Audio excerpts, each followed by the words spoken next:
Good afternoon, ladies and gentlemen. How are you all doing? You are tuning into the GaryCast live stream here on our GaryCast YouTube.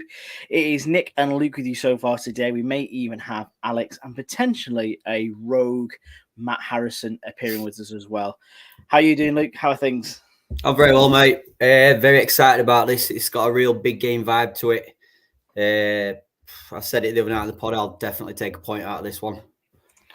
Yeah, I think everyone said as much. You know, this is a difficult place to go to. I think Ibiza have only lost once this season, and I think that was away, if I remember rightly. So, yeah, it's a tough test. But, you know, we've also lost once away this season. You know, you've got to win these kind of games to be in the conversation for promotion at the end of the season. And just looking at the teams that we've got going out there, I think, dare I say, I think we're maybe going into this one a bit under par in compared to Ibiza, but still a strong Málaga side, Luke. Yeah, definitely. We know there's injury problems at the moment. But I'm actually thinking whilst I was writing the team out, in truth, when you look at it, we wanted Larubi and Lorenzo as our centre-mid pairing at the beginning of the season kind of thing. Looking through the team, you're only thinking maybe Murillo at centre-half and Sanchez at left-back, where if things would have gone the way they could have gone, this may have been one of the strongest teams of the season. Yeah, I think on paper you look at it that way. I think just looking the way that if you're all watching the FEF TV lineup like I just did, they got Danny Lorenzo not only in centre mid but also on right wing as well. But that's obviously Juan Hernandez that's going to be out there. In for the injured Kevin. So Kevin not making the even the squad to go to Ibiza. He's been training alone all week. Again, another concern, really. You know, these injuries are starting to pile up for Malaga. It's not a small injury list, is it? So, but it'd be interesting to see what Hernandez does. I think I've been calling for a little while to see him play a little bit more. When he has appeared, he has done quite well. So, you know, would you be happy to see him starting today as well, Luke? Or Yeah, are you thinking get Hightam in? We want more Hightam. I think I'm a big Hightam fanboy, I must say. However, I totally agree with what you're saying regarding Juan Hernandez. I think he deserves his chance. I'd rather see Kevin for this game, but in recent performances, he has been very hot and cold. So maybe a bit of rotation, even if he wasn't injured. It's just a shame it's happened on this game because for me, this is the biggest game of the season so far. Yeah, I think, like you say, that game against Castellón was a proper gimme. I don't think anyone would have known how that was going to come out. Both teams were favoured for the top, but when you get to this part of the season, just before Christmas, Luke, you start to see the leading pack. You see who's in the relegation battle. You see who's pointing around those playoff spots. And, yeah, this has got very much, you know, an air of importance about it. Brilliant to see Escassi and Dione embracing there as well. Obviously, 3 ex-Malaguistas in that starting 11 for Ibiza today. Are you happy to see him as much as I am? I don't know. I'll comment on that after the game, I think, because I'm not sure who said it in the GaryCast community, but I've got a nasty feeling an Alex Gallar winner or something like that. It's written in the stars for Malaga. No, it really has. And as I was saying on the pod this week, Javi Jimenez is probably the form player for Ibiza as well. Started every game so far, played every minute, I believe, as well. Escassi, you know, he's not doing himself any disservice either. He's very much well liked in Ibiza too. And also, obviously, with Alex Gallar as well, scoring goals, which is brilliant to see. So, yes, this one's got a great game written all over it, hopefully. You can get involved with us again, lads. You know, do get onto the comments, and ladies as well, dare I say. If you're on YouTube, you can comment, join in with us. Let us know your thoughts. What do you think of the starting 11? Who would you have rather have seen? Maybe at centre-back instead of Maria, maybe starting up top instead of Kevin. Let us know your thoughts in the comment box. Like Carl, Paul, and Michael have done so far. So afternoon to all of you. Michael says that he fancies us to sneak a 1-0 win.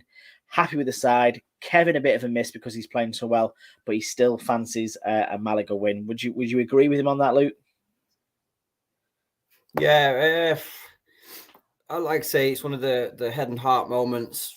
My head's telling me that it's going to be very tough today. My heart's saying with Malaga, we can come to this place. We're the biggest team in the league in my eyes.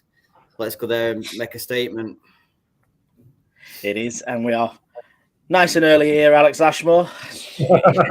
Where you been, Alex? Playing with Vinicius and Jude and the guys. Yeah. So He's been doing paddles with Don Carlo. That's what he's been doing.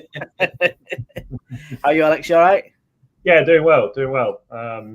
Slightly nervous for this one. I was talking to Matt the other day, and as you guys are here, we recorded a bit of his Vamosa episode in a bar in Madrid, and I was skeptical of our chances, to say the least. It does look like a tough game on paper, doesn't it? Like, you see that Ibiza team, you see the form they're in, Alex.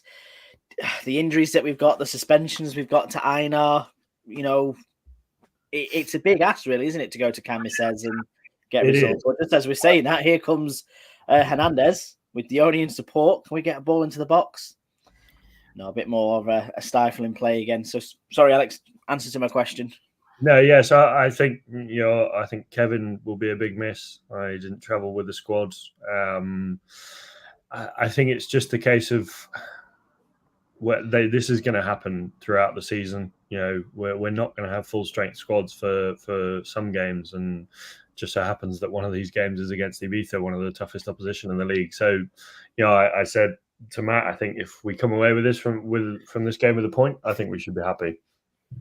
No, absolutely. I'm just a bit concerned recently that we're getting too many 1 points, which is never a bad thing. Yeah. But when you see Castellón and Ibiza starting stringing wins together and we're only drawing, we become isolated. So this is a big chance. Problem. That's the problem. We're picking the ones up, which is fine. It's good. It's not defeats. However, they're picking the threes up. And as we said the other night, it could very easily slip into where we're in our own little league in third place. But they're starting off brilliantly here. They really have. They seem to have gone for it in this game. And here comes, I think it's Roberto or Dione just trying to get after the ball there. But it before in our group chat, Luke, it's a very, just fell off my chair then. It's a very sparse Camisez today. Not a lot of fans in there. Seems to be quite a great following for Malaga, but it's not a lot going on there really for the EB. No, I think based on Segunda as well, it was something what Ibiza struggled. They tried to promote it, obviously, in a way day in Ibiza who don't want to be an Ibiza fan. But yeah, it seems like the people on the island just aren't jumping on board with it. No, certainly not. And Mark Atkinson's been in touch as well. He says, "Afternoon, gents. Aki BSC checking in. How long for? He doesn't know. He's got the kids on his own for the afternoon. So if you stick them in front of a television, Mark, you can be here for as long as you need to. That's the parenting trick I'm passing on to you. So, here comes Dione again. Now around the outside. Ball in. It's met. Why is Larubia waiting for that to drop there? That's not what we want. I mean, one thing we do need to look at. We do know how hot and cold Javi Jimenez can be. Can Roberto running ragged? I hope he does. I'd love to see that. But even Escassi, we've all been there where we've had young kids running round us, and then there's only one thing you want to do. You want to kick them. Escassi knows how to kick people. Today he's up against David Larubia and Danny Lorenzo. This is a big thing. Showing here as well. Obviously, Hector, Antonio just on the bench at the moment because no pay is there this week. Isn't that? That's not his name. They put the wrong name down. Well, that doesn't surprise me, Alex. Before you logged on, the FEF TV put the team sheet out on the screen, and it had 2 Danny Lorenzos on it. So his name's Manolo Sanchez. Manolo Sanchez. There we go. Michael says link up with Matt at halftime. Hopefully so. It's the ball's just wrestled off Danny Lorenzo here, but I'll tell you what, lads. First 4 minutes. I know it's only 4 minutes in, but we seem to be taking the game to Ibiza here, which is great to see. I think we need that, don't we? I think we just need to go for broke today, really, innit? Yeah, it'd be nice to see Malaga actually settle into a game. I think the last 2 or 3 games we've actually struggled to find our identity throughout the 90. I need me sugars for this one. Get me Tang Fashics out, why not? I think I've got my sugars all lined up down here. I'm on nights this week, so Sunday could be a bit of a session. After, I don't know if you saw, I treated Laura to a Wetherspoons dinner this afternoon. Oh, you hopeless romantic, you. You hopeless. You know how to treat someone, Luke. You know. I know. I'm just having a look. his previous results, and obviously last away 2-1 win at Merida. Oh, cross in here. We're playing Stoke here. I think looking at their fixtures, I know they're a top team, but they can be beaten at home. They lost 3-1 at home to City. Yeah, they can be got at. They drew with Atlético Sanluqueño and Atleti B. So, it doesn't feel as daunting as a Castellón. They lost 2-0 to Alcoyano at home. So I think at home, it's almost as this sort of, I'm not saying they're easy money, but it's definitely less of a daunting task than Castellón. Yeah. I think if I remember so as well, I'm sure they've won with a couple of 93rd, 94th minute winners. Yeah. I think Alex has got 2 penalties in 90 odd minutes. I think that's a big test on what we've seen, isn't it? That, some teams in this league do start to wane after about an hour, maybe around the 50-minute mark. We tend to get the better of it because, we've got the energy, we've got the fitness, whereas teams like Ibiza, who were in the same league as us last year, they're going to have that stamina and they can also pick teams off towards the end. So I think we've got to be guarded because the last few weeks, I think we've finished the games quite poorly, in my opinion. So fingers crossed. No, he's gone for it. How nice is it to have a 3 o'clock kickoff in the afternoon as well? Really nice. Yeah. Really nice. I feel all refreshed, like I've not been out all day doing stuff. Do you know what I mean? Yeah. What's the weather like for you guys back home? Look what we're wearing. Yeah, we're all in jackets. It's freezing cold. Yeah, it's not very nice. How's Madrid? I won't say. How are things in Madrid, Alex? Because you've shared a few pictures of your escapades with us, and nobody's jealous. Alex, half of my workplace are interested in what's happening in your day-to-day life now. I'm like, well, that's my mate with Ancelotti, and literally that's live. Yeah, I mean, so I think it's starting to get a bit colder, but it's about 18 this week. But no, it's been really good. Had my you got your socks on and everything for the Braga game, which is quite cool. It's got my name on it. Nice. Going to Valdebebas tomorrow because we've got a class with the social media team of Real Madrid, which will be quite interesting. Our course director is the first team press officer, so he's got sort of inside access to the team, and he's really sort of using that to our advantage, which is really good. But no, it's been really good to be back, and the more I stay, the more I want to stay here long term. I'm unaware of the temperature in Yeovil, Carl, but it's quite warm because we're 13 wins on the bounce. Yeah, another win yesterday. And we're, I think, 3 games away from beating the National League South record. We're 6 points clear at the top with the game in hand, so probably pretty warm. No, it was missed on the pod this week. No Yeovil bingo at all this week. I listened. Although we got a mention. I heard the 5 minutes of. I guess the only way to describe it would probably be shit talk about me.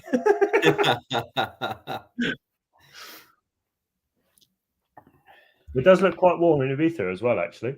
23, I think I saw. Do we know what the weather's like this weekend for the Malaga? 20, it reckons 21 degrees, it reckons. So that's very good. Nice. In truth, I was saying to Laura earlier, if we could get flights from England, I would potentially hit this game because I kept saying about Ibiza away. I wanted it out of season, so flights were cheap. But then in terms, the only place what could fly from over to Ibiza this time of year were London City Airport, which I found a bit strange. But I've got to be back at work Monday, so it was all just a bit too much.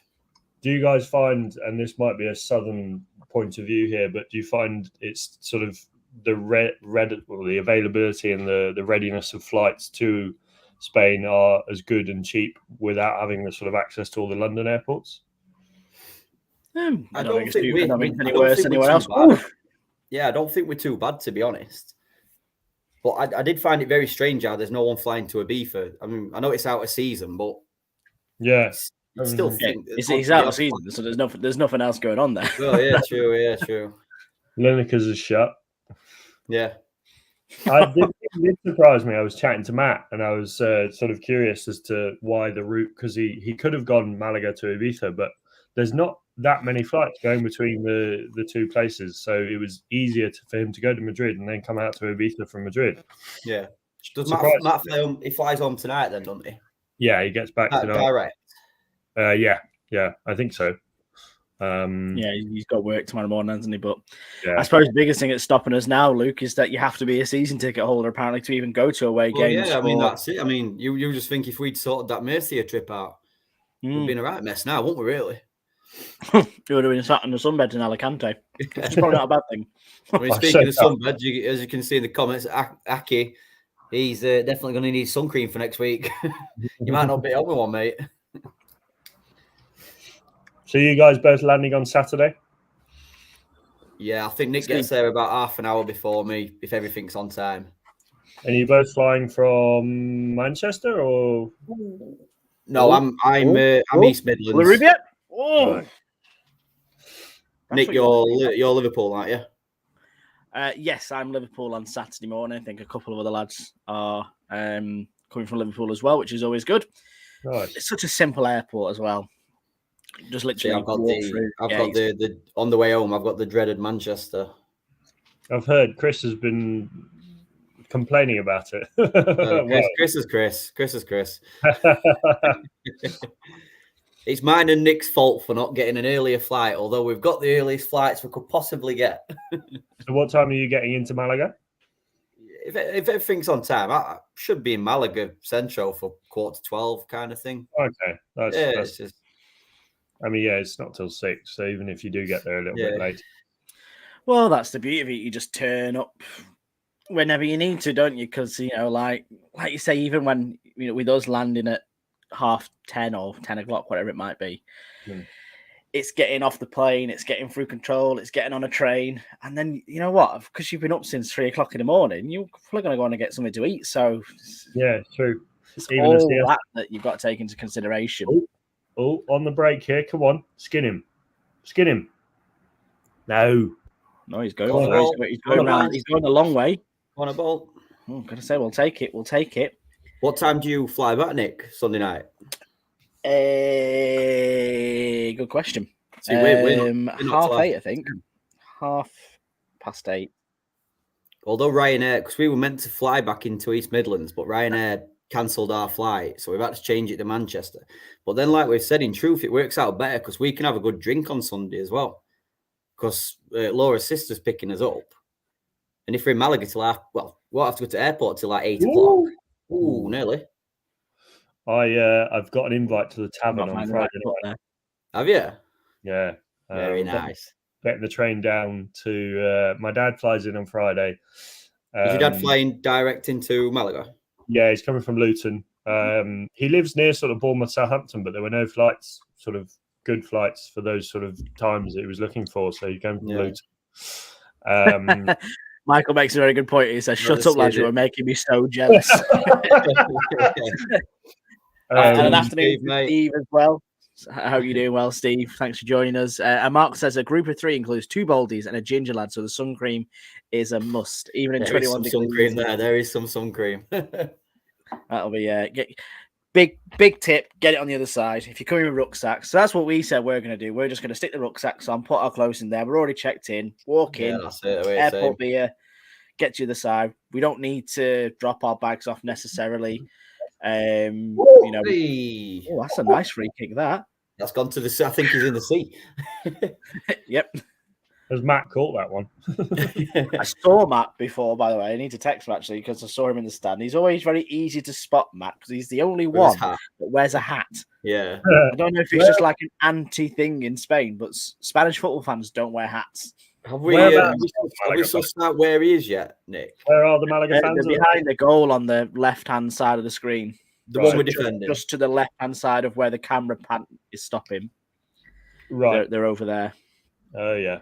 Oh, here comes Javi Jimenez. Oh, no. With his famous left foot. Oh, watch this now. Offside. Oh, that's a lovely turn inside. Is he off? Yeah, so you just see them behind the goal there. You can see our lovely green in there and purple kits. 100 can of see them? now we're joined by the Lancashire afternoon, Matt, mate, and Ram. I think we would all definitely love to be in Malaga all the time. We would. We all need to get jobs. Have you guys been to Ibiza? Yeah, I went last year on my trip to see Jack play in Formentera, and we stayed a few nights in Ibiza. It's really nice. I've been 5 or 6 times, but a long time ago. If you go to Ibiza, I would recommend a trip to Formentera. It's beautiful. That's not why I went to Ibiza. Yeah, mine was sort of out of season. I think Fisher, I don't know if you know the DJ Fisher was playing. Yeah. We're not that old yet, Alex. We're still cool. Oh no. And to anyone who picked up on that as well, when Alex means Jack, he means Jack Harper. Oh, did I not even say Jack Harper? Fun fact, actually. Yeah. You just said, oh yeah, I want to see Jack.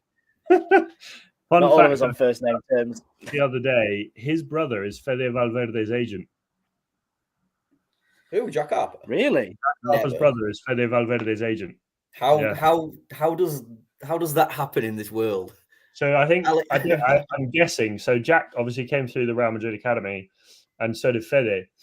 I don't know whether somehow they intertwined because Jack left before Fede was there. So I don't know whether maybe Fede was there from a younger age and they met through that. I don't know how they must have met at Real, I'm guessing. But yeah, Grimaldo as well. He's with Jack's brother, the guy who just got called up to the Spain squad. Nudges. Carry on. Well, I imagine that if Jack was brought up out in Spain as well, his brother must have been. So again, working in those circles, his brother being in Real Madrid, it's kind of thought, well, maybe I'll be a football agent as well. I met one of my mates' pals. I met at Derry City the other night. He's a football agent as well. I think he does properties, but he does football agencies too. And he's in a football agency firm with David Dunn. I was like, I thought David Dunn was a coach. I'm pretty sure he was manager at Barrow recently. He was definitely a coach at Blackpool not long ago.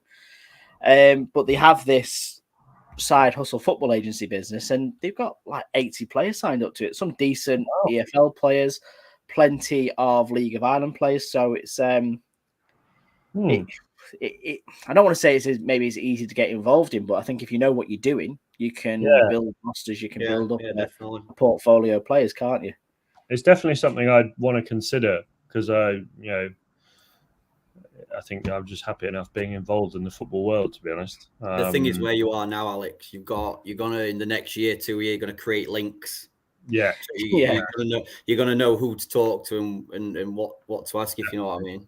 Yeah, get yourself down to Real Madrid C. Look at all the kids coming through and go, right, by the way, I speak English, Spanish, French. I can get you in anywhere. There's this great little club on the south coast called Yokel. Club. Yeah. And everybody's got to want a 6'9" agent. Nice little clearance that from Escassi, to be fair. He's so far, lads, there's not been too much talk on the football side of things, but we're holding our own here. And, one person I wanted to pick out, I don't think he's been tested too much, but Murillo, obviously playing at centre-back for the first time this season. He seems to be impressing. Yeah, I mean, can't fault it. They seem to be wanting to go down the sidelines. And obviously they're working out, Nelson Monte being, I think it is quite good for Murillo to have someone like Nelson Monte alongside him, just to, if he gets a bit frantic or, he's a bit all up in, because it's, it's obviously a big moment for a young lad like that. So to have someone like Nelson Monte alongside him with the experience that he's got is, it's brilliant. Oh, dare I say, I think we've controlled this game. Go on. In reply to your comment, Matt, yes, I mean, I'm hopefully going to still be out here and then I'm going to get to go see NFL in Madrid. That would be quite cool. Of the UFC as well, because Ilia Topuria is fighting Volkanovski for the featherweight title. What minute are you guys on here then? Because I was a bit aware that I was a little bit behind. I think you're slightly behind it. 1945. Yeah, same as Luke, 1947. Yeah, I'm around the same now. I think I was just lagging a little bit, which is all the beauty of FES. I'm using the app for the first time this week, actually. Yeah, I've got the app on. Ooh, big punch. Yeah, going back to your question regarding I think we are. Yeah, there's nothing to be bothered about here so far. I don't know which colour kit Don Herrero's got on today. Yeah. Which after 20 minutes, I fully believe we would be 1-0 down by now. I just had a really negative feel about today. We seem to be playing a lot better than Cordoba. I think, it seems to be a lot more sure of ourselves. We seem to know what we want to do, and I think that's something where maybe we've struggled with a few of the draws we've had. We've been a bit tentative and maybe not gone after the other team. And I think, it's not a bad tactic to go after Ibiza in their home ground. They've struggled in a few games. The pressure on them early. It obviously can come back to bite you in the arse when, minute 88 comes around and your players are flagging a little bit. But, that's why you got 5 substitutions. I think maybe Chris was actually correct. There's certain ways to word it, but correct in terms of we all realised how leggy we looked against Cordoba. So maybe the Baracaldo trip did. I mean, when looking at results today, Cordoba drew 3-3 at home to Quetta. I mean, Cordoba looked fantastic against Malaga, or was Malaga also very leggy? And it was a strange performance from us. Was that a home trip against Ceuta? Yeah, that were at home. Okay. Because you'd understand that was away, but exactly. Had time to rest. Although it feels like a quick turnaround. The week has gone very quickly. I know, it feels like only a few days ago that we were playing Cordoba. It really is a crazy league. I mean, like today you've got Alcoyano won 3-0 against Melilla. Baleda finally won a game 1-0 at home to Merida. San Lequenio 3, Linares 2, Cordoba 3, Quetta 2, and then later tonight there's Granada B against Castellón and Real Murcia versus Real Madrid Castilla. I think that's tricky. I think that's the big thing now, like you say, when you want to be involved with this mini league at the top, don't you? You don't want to get separated from the pack and push back in. You can see that Antequera, I think, won again yesterday. They are, as it stands, only 3 points behind Malaga in 4th. There's plenty of stuff going on, really. In truth, if Castellón win tonight, that'll put them on 31. If Ibiza beat us tonight, they'll be on 29, and we'll be left on 24. So even there, you're seeing it's not an easy margin to pull back in this league. And Antequera, how did they get on? They played yesterday, I think. Yeah, they were playing. They won 1-0 away at San Fernando. Okay. So are they now on equal points to us? No, three off. Oh, they're 3 off. Okay, I was wondering if that was 21. If they win, they're 24. I know it's a statement of the bleedingly obvious, and every win is vital, but it makes you feel a lot better about that win against. Free kick. Makes you feel even better about the win we got against Antequera because massively, losing ground, beating them. It just gives us that little bit of a cushion between us and the rest of the pack. Yeah. I mean, when you think about it as well, our next 2 home games, Alcoyano and San Lequenio, you'd like to think there's 6 points sat there. Murcia in between away, that'll be tricky. That's a week or 2 weeks today. Yeah, Murcia seem to come back into some form compared to their early start to the season, haven't they? So, there's a lot of teams in this league which is very similar to the UK non-league / national conference kind of levels where they can all beat each other on the day, and they all do beat each other every week. Well, that's it. I think that can be shown for anyone, including ourselves on that one. I know we've only lost to Castellón so far, but there's been a couple of hairy ones from us as well.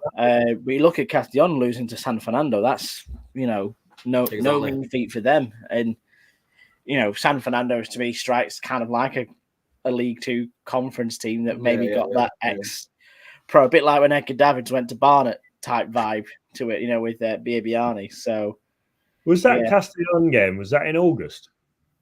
Yeah, that was at the very end of August, something like the 26th of August, wasn't it? The first game of the season. Since August. Feels quite good, that. I've just Because seen everything's going up Alex Ashmore at the minute. That's what it is. Malaga unbeaten, Yeovil unbeaten. Yeah. I don't really know how to behave. You know, I'm sort of not used to this sort of thing. Hanging out with Don Carlo. I'm getting a bit too excited. But to be fair, the levels of Real Madrid stuff being shared, Alex, I do think you're Madrista King now. That's Maybe should I enter into the Football Content Awards next year and then win the award and then say no, I don't deserve it, and then give it to you guys? Give it to Gary. I like that. I like that. Have you guys seen on Twitter on the GearyCast thing? I put like, get involved with your comments on YouTube. Richard Ashmore's put, well, I'm glad one presenter has had a shave. I've not had a shave. I can't just grow it if you mean me. No, I think he's talking about me. Well, it's another corner to Ibiza here. I'll tell you what, the last 5 minutes, Ibiza have kind of grown into this game, guys. You can see that they, like to be quite direct with it. So we've got to be a bit wary here. It's always going to come in a game like this. Teams are going to have the stages. Still, though, again, even Malaga's looked good. It's 26 minutes in and not one goalkeeper's had any kind of save to make, really, other than a catch and punch kind of thing. No, not particularly. Guys, what do you think in the comments as well? Do let us know. Malaga playing well. Do you think you could be doing anything better? I've seen in the Telegram group where he calls that Hightam should have started this game. Do you think he would have offered us a bit more intensity up top? For me, I think Hernandez, Dione and Roberto are doing very well at the minute. Yeah. I feel like it would have been good to start Hightam, but I can also understand the thought process of not wanting to rush him back into, he's just come back from a long injury and we don't want to risk recurring that like he's had for the last couple of months. And, I think better to play safe and keep him fit for the long term than try and rush him back in too quickly. No, definitely. What did you guys think of the thing that Pellicer said this week about Escassi, how he wanted to keep him, but he was convinced by Loren that it wasn't the right thing to do, that he wasn't the right profile for us, and maybe given how he's playing for Ibiza at the moment, do you think that was the right decision? Do you think Pellicer could have fought a little bit harder for him, or is he kind of understood the metrics of it all? I'm on Loren's side on this one. I think I don't know whether he had a crystal ball, but I much prefer Einar Galilea and Nelson Monte. Yeah. I think at the time, when it happened at the time, we were all a little bit shocked as we thought Escassi's one of maybe two or three who may stay. But, I mean, I've always, it's easy to say now, I've always been a fan of Fanaro. Oh, that could be a booking. I didn't really see how... Surely that's an arm up far too high, that. In Segunda, that's the red. These refs are too chilled out. See, this is what I notice about teams like Ibiza, though, as well. They're all absolute giants, aren't they? And again, maybe why Escassi fits in so well is that they kind of like to play. Have we seen anything from Escassi yet? I can't say that I've noticed. He's now having a word with a few of the. Oh no, that's not him. No, that's not him. No, he's the orange boot player. He's done a couple. He's right at back. He's intercepted a couple of balls over the top. Where's Matt? There he is, bottom in the purple hat. Hey. He's the only one who wears a hat. Well, I think that was a bit of a soft foul, that. And what I also love about Matt is his colour coordination of the hats. Yeah.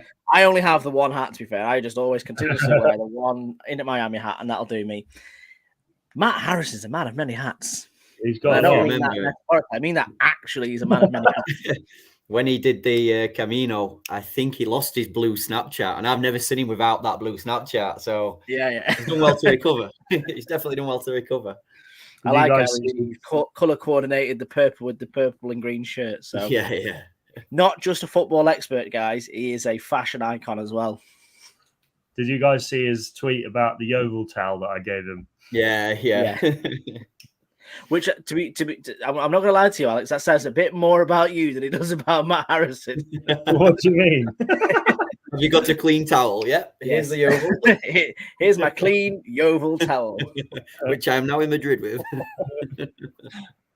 Well, no, I imagine a scenario. A match just gone. Oh, so did you get this when you were younger? And Alex is like, no, I got it on my last trip to Yeovil like 2 weeks ago.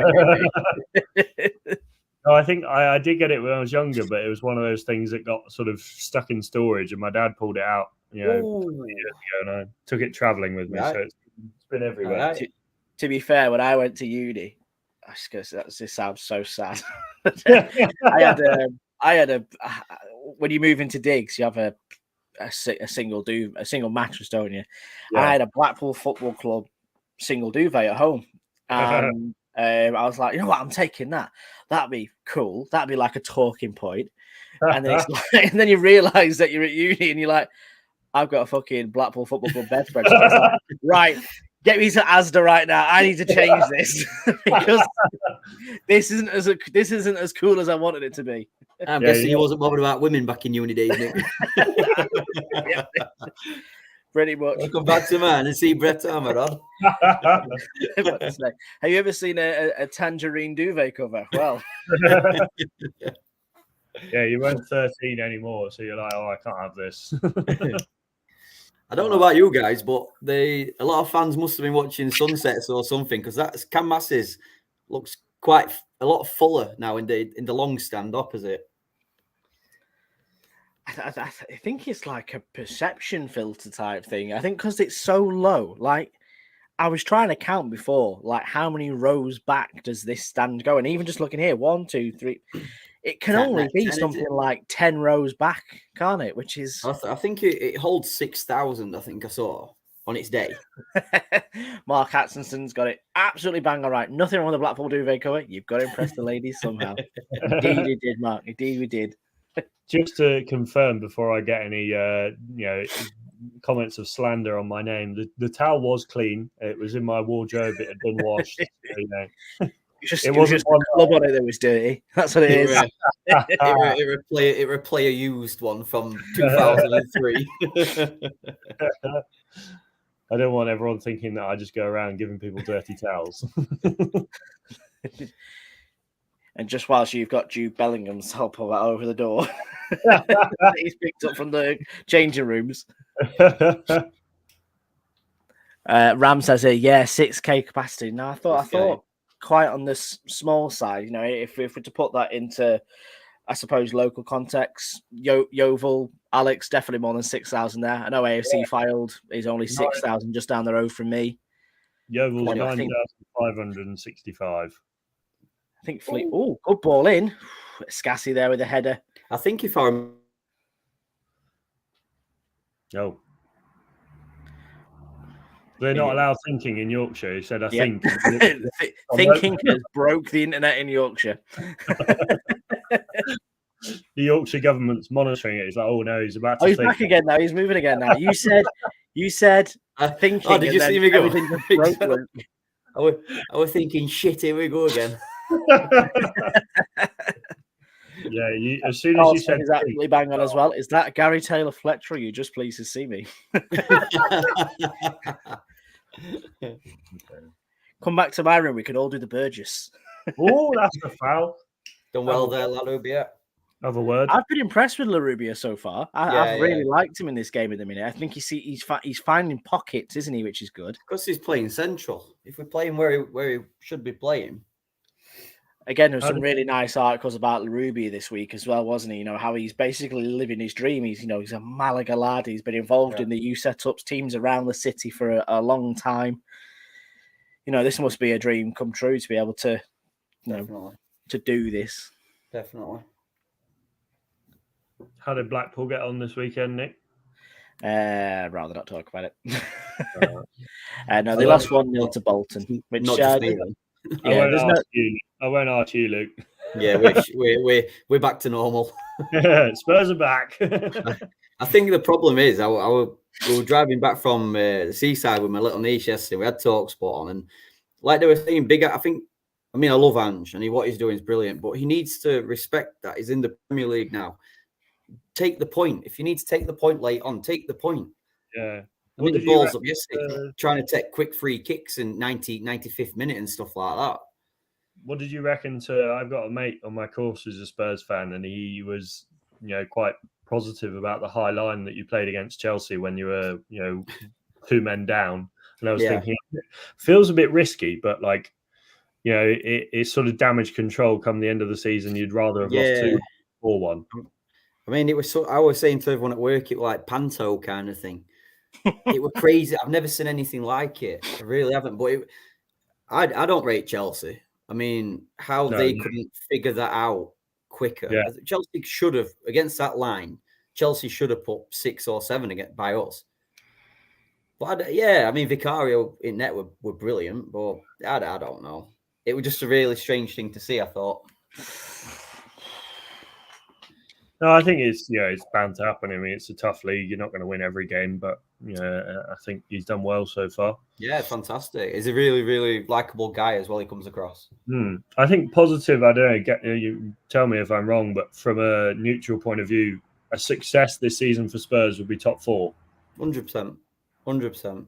I mean, what happened in that game as well? Never mind the high line and stuff. The Maddison, Van der Veen getting injured. They've been fantastic.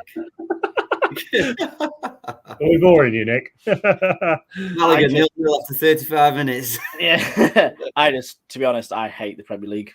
And well, no, that's a lie. I don't hate the Premier League, but I find it so. I think ironically, it's probably as exciting it's ever been, like with how the players play and the players they've got in the league.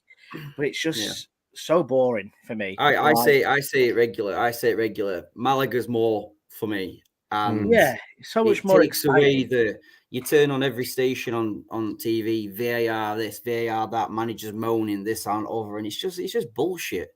Oh, it's stuff like this. I mean, we're watching our team play away in Ibiza. That's why I'm loving. I mean, usually I would, I love watching La Liga, but I think it's similar to the Premier League now with Man City. But I'm loving Girona being 5 points clear at the top of La Liga. It's great to see. I like stories like that, but like when people, even so far this season, when City aren't even winning all their games, they're still somehow massively ahead, and he looks. They've already won it. Yeah. It's just like it's very good, and it must be great to watch if you're a City fan. I take nothing away from them doing that. If they're winning games, winning titles, and fair play, but it is so bloody sterile to me. To watch football like that, I would rather watch this or Blackpool or something big header than that. I was looking the other day and someone put on TikTok, it was a video of the best goals from the Premier League 2005 to 2015. And for me, you cannot beat that 10-year period when you had like Berbatov, Rooney, you had younger Cristiano Ronaldo, Henry, the latter stages of Shearer and things. Just the thing is also now every team plays the same. It's so predictable, really is. Side, slow. I mean, since I finished playing in summer and I'm doing this ground hopping thing, I love it because I don't care who wins. You're there to see a good game of football, and I've been quite lucky this season. When are we doing Isle of Man, Luke? That's what I want to do. I do want it. I definitely. Probably when weather changes, I'd like. I don't think Isle of Man away in December's one was going to be ground's actually not that like bad, really, in terms of like especially if you go to a lot of non-league grounds, you're open to the elements. Whereas at Isle of Man Stadium, it's like a athletics. Oh, is it ground? So there's a lot of covering on it. To be fair, but the one thing I will say, the Isle of Man in winter is bloody freezing because it's just wind. If you want a local to give you some local places to go, I've got a mate who lives on the Isle of Man who works for Deloitte over there. It's all local on the Isle of Man. you can walk across it in 2 hours. Great opportunity here for Malaga. Joaquin with a free kick, right side. He's got to hit that space. Decent ball. Yes, corner. I'll tell you what, this keeper's came running out for a few, and he's done well until that one. I know. I was going to say they keep trying to hit that space in between the back line and the keeper, don't they? But he's not afraid scoring any time now. Scoring any time now would be absolutely fantastic. Got my Malaga training in as well. I'm on the canyas instead of the bottles. I'm not on the canyons today because I was on cocktails on Friday night and I was on the wine last night, so I need a clean day today. I think I'm with you on that one, Nick. I went out last night, so I'm trying to rest up for Saturday next week.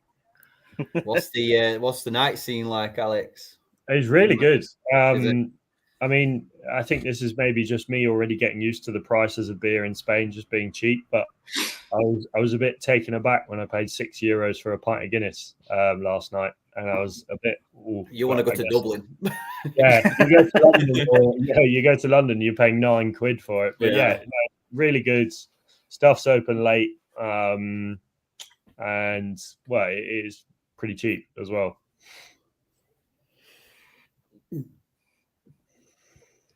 Oh, go on. Roberto's looking very sharp. Hernandez and Scassi. Nicely done. Win that back. Oh, not quite. Don't foul him. Has anyone found out what the thing is with the Roberto masks yet? Like, am I missing something here, or no? Is it just a thing? I've seen a lot of love for Pellicer as well. Did you see the t-shirts? Yeah. I think everyone's just gone to Ibiza and took a pill in Ibiza and bought any shit they could. That's all Sergio, his mate, I think, is the one who started all the Roberto masks. Right, why is Dione not in there waiting for that to drop? Is that La Rubia winning a header? It was La Rubia winning the header at the back post there, but Dione was kind of like just waiting for it to be put on a plate for him instead of going to the ball. Why are you fouling him? He's not going anywhere. Would you guys say 12 games in that Dione's making the cut? I don't think we know what we've bought, if you know what I mean. Like Nick just said then, he's got to be in there. I think we persist, if only because, and this feels like you shouldn't have carriers in the team. If we can find a better striker, then obviously, get him in. But like I said a few weeks ago, I think having him on the pitch gives Roberto that little bit more space because, they're not just watching out for Roberto. They've obviously got to keep an eye on Dione and, at any moment he could produce something. So I think it does. I think it definitely helps having the two of them up top. I'd still just like to see him a lot more central. So Michael's just updating me with some scores here. It says Liverpool 3, Brentford 0, West Ham 2, Forest 2, Brighton 1, Sheffield United 1, Villa 3, Fulham 1. Yeah, sounds boring. Apart from Villa, to be fair, I don't know if it's the Unai Emery thing, but I quite liked watching Villa play football. And I did a prediction league with a few of my mates at the start of the season. I actually put them for banging on that Champions League door, maybe. I had a little bet earlier. I had £5 on it. Ollie Watkins anytime, Jared Bowen anytime, and Nunes anytime. I just need Nunes to bag. And I hate Nunes. That ain't going to happen. No. If I'd gone Salah, he scored 2. Oh, Jimenez with the shot, but straight into the... left. Look out left. Oh, you're taking too long. How about that one, Alex, as well? Barcelona currently getting beat onto Alaves. Yes. Alaves. We love that. I shouldn't say it too loudly, but I do want Girona to win the league. Although almost half time here at the Academy says I'm still 0-0, guys. Like, this is what we want, really, isn't it? I'd take it as a positive first half. I think we're definitely the better team, lacking clear-cut chances, if anything. It's weird to see Javi Jimenez in a 5 shirt, and it looks like he's wearing flip-flops from that angle. Marcus just said Nunes had 2 disallowed goals for offside, Luke. For fuck's sake.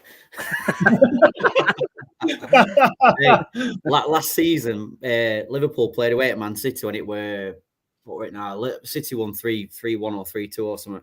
I had a bet builder. Everything came in. I needed Nunes a shot on target for £3,800. And it was that one where he just missed. He missed everything. And even I finished on after, so I finished at 10 o'clock, and on radio, TalkSport were like, how different it could have been if Nunes, like, basically he missed 1,000. All he needed to do was hit the fucking target for $3,500. That's a big header from Murillo. That I tell you what, I've liked Murillo in this game. I think him and Monfort look brilliant together. The times that Ibiza have come forward, it's always been dealt with. It's always been put out, and for a young man, he's been very assured. Yeah. Though there is a young man on the bench that I do want to see come on this pitch today. Musa's back on the bench as well. Musa is back onto the bench, but we don't want him. We want Angel Refio. The Chico Flores looking. Don Refio. Is he actually any good? He seems to do okay for Malagueño. He's the captain, I think, for Malagueño as well. But if you was to judge a player purely based on the way he looks as a football player, you go, right, he's mustard. I've never actually seen him play, but he just looks good. It kind of looks like Soyuncu, the Atleti centre. Yeah, oh, you took the words out of my mouth, Al. But better. He's Atleti now, isn't he, Soyuncu? I should know. Oh, nice strike. Saved on. And that's it. Bang on half time. No injury time. I know it's half time, but someone should have been absolutely legging it up that, left or right hand side for the quick ball out. It's been a strange half, I think. I think definitely Malaga's a better side. To be fair. But I do enjoy all of our little Gary Neville mannerisms we've got going. Oh! Oh! Unbelievable. Imagine if Lauren Zuniga were running clear through.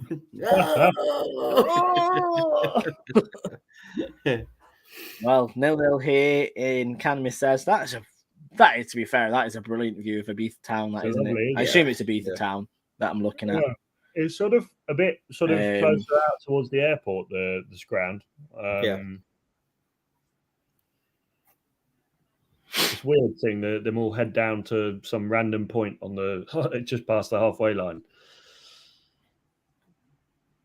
Yeah, it looks like the changing rooms must descend down underneath the stand. I use air quotes there for stand because I've seen bigger park benches in this stadium.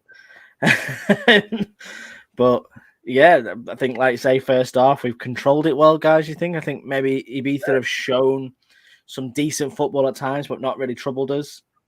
Yeah, I think we need to mess his goalkeeper more, don't we?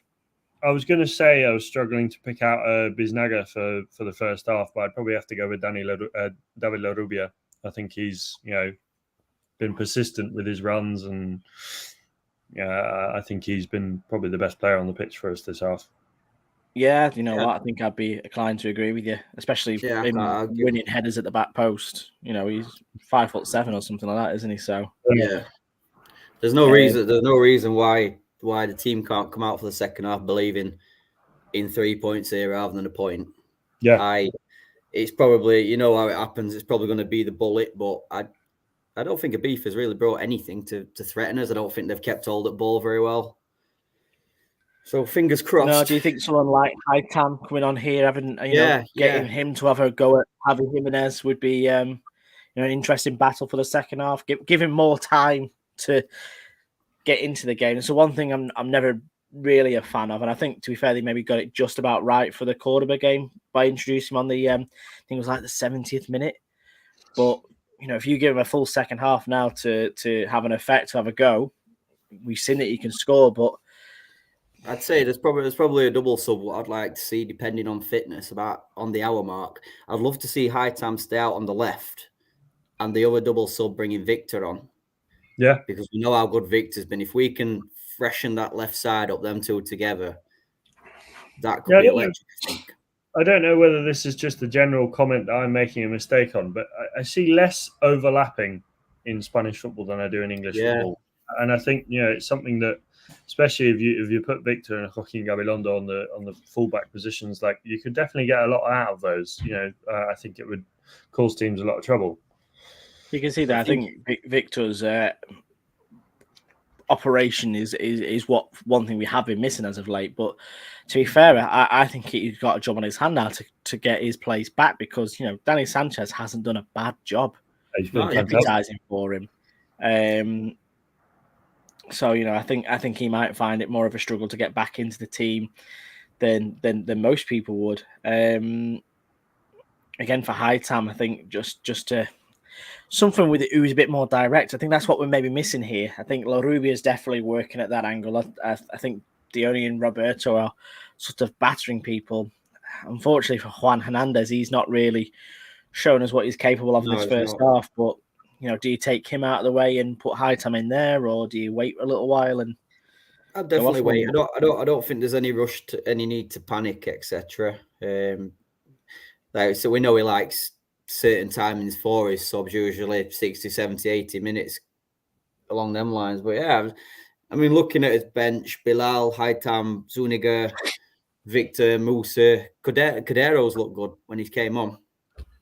Yeah, well, Antonito could be the one to come on there if we're looking for a bit more energy. But I think, to be fair, Lorenzo, Larubia and Gennaro, the fact that we're not saying anything bad about Lorenzo and Gennaro means they're having positive games.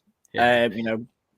The less said about them, they're better that way. But they'd be the ones that be replaced for that. And again, this kind of shows us where we've got issues really up front and up top, is that we've got Roberto and Dion on the pitch, and the only player that we can bring on as a striker to replace either of them is Lauren Zuniga. That's got to be something that's got to be addressed in January for me. We frankly just aren't scoring enough goals. We're getting results, but we're not scoring enough. Whereas, like I say, we're seeing teams put 3 goals past people, 4 goals past people quite easily. There's still a striker out there that is without a club. Do we still know where the 42-year-old Ruben Castro is currently living? Is he still down there, or? I don't think he would have gone far away, but no one from Segunda has picked him up yet. He's not been picked up in Primera either. Whether he's just decided to maybe bow out and take a quiet retirement, I don't know. But the more football he misses, the harder it's going to get for him to come back into the fold. Yep. I mean, at that age, I imagine it's going to be so hard to come back anyway, no matter what level he comes at, or how good he is, or was. No, but I suppose, again, as you said it before, Luke, we are the biggest club at this level, in this particular league as well. We could argue. We've got money coming in. We've had money come in from, some of the deals we did this summer. Don't get me wrong, they're installments, but we only need to spend part of that installment to have an effect. Do you go and have a look at, who's top of the scoring charts at the minute for Cordoba, for Algeciras, for Ceuta, people like that, and go, well, if they've got a player who scored 10 goals already this season, let's stump up some money and just go and grab him. You strengthen... in this kind of league, you strengthen from what's around you by not only strengthening yourself, but weakening your opposition, don't you? Dare I say, I don't think we could do it with Castellon, but, if Castellon got a player and if everyone's got their price, we could have introduced there. Speaking of people that we'd like to introduce, here's Matt Harrison. I wonder if you can hear us this week. I doubt it. Hi, Matt. He can't hear or see us this week. This is what Chris did at Antiquera as well. Hey. My internet's awful. So I don't know if you can hear me because my internet is not very good. We can just about hear you if you can hear us. Pardon? We can just about hear you if you can hear us. Hi. It's I'm not drunk. It's very laggy here. Ibiza Stadium is very far away from the town. Can you hear me? We'll just have to thumbs up to him and we've got you. It would help if he looked at the camera. Can you hear me now? Can you hear me now? Oh, there goes Matt. So someone should just text him and say, just talk for us. So I'll take him out there for a second. Wait for him to come back. But as Carl says on here as well, spot on it. No depth up front. I suppose there's 2 angles to that, isn't there? There's, like, say, the lack of a striker is one thing, but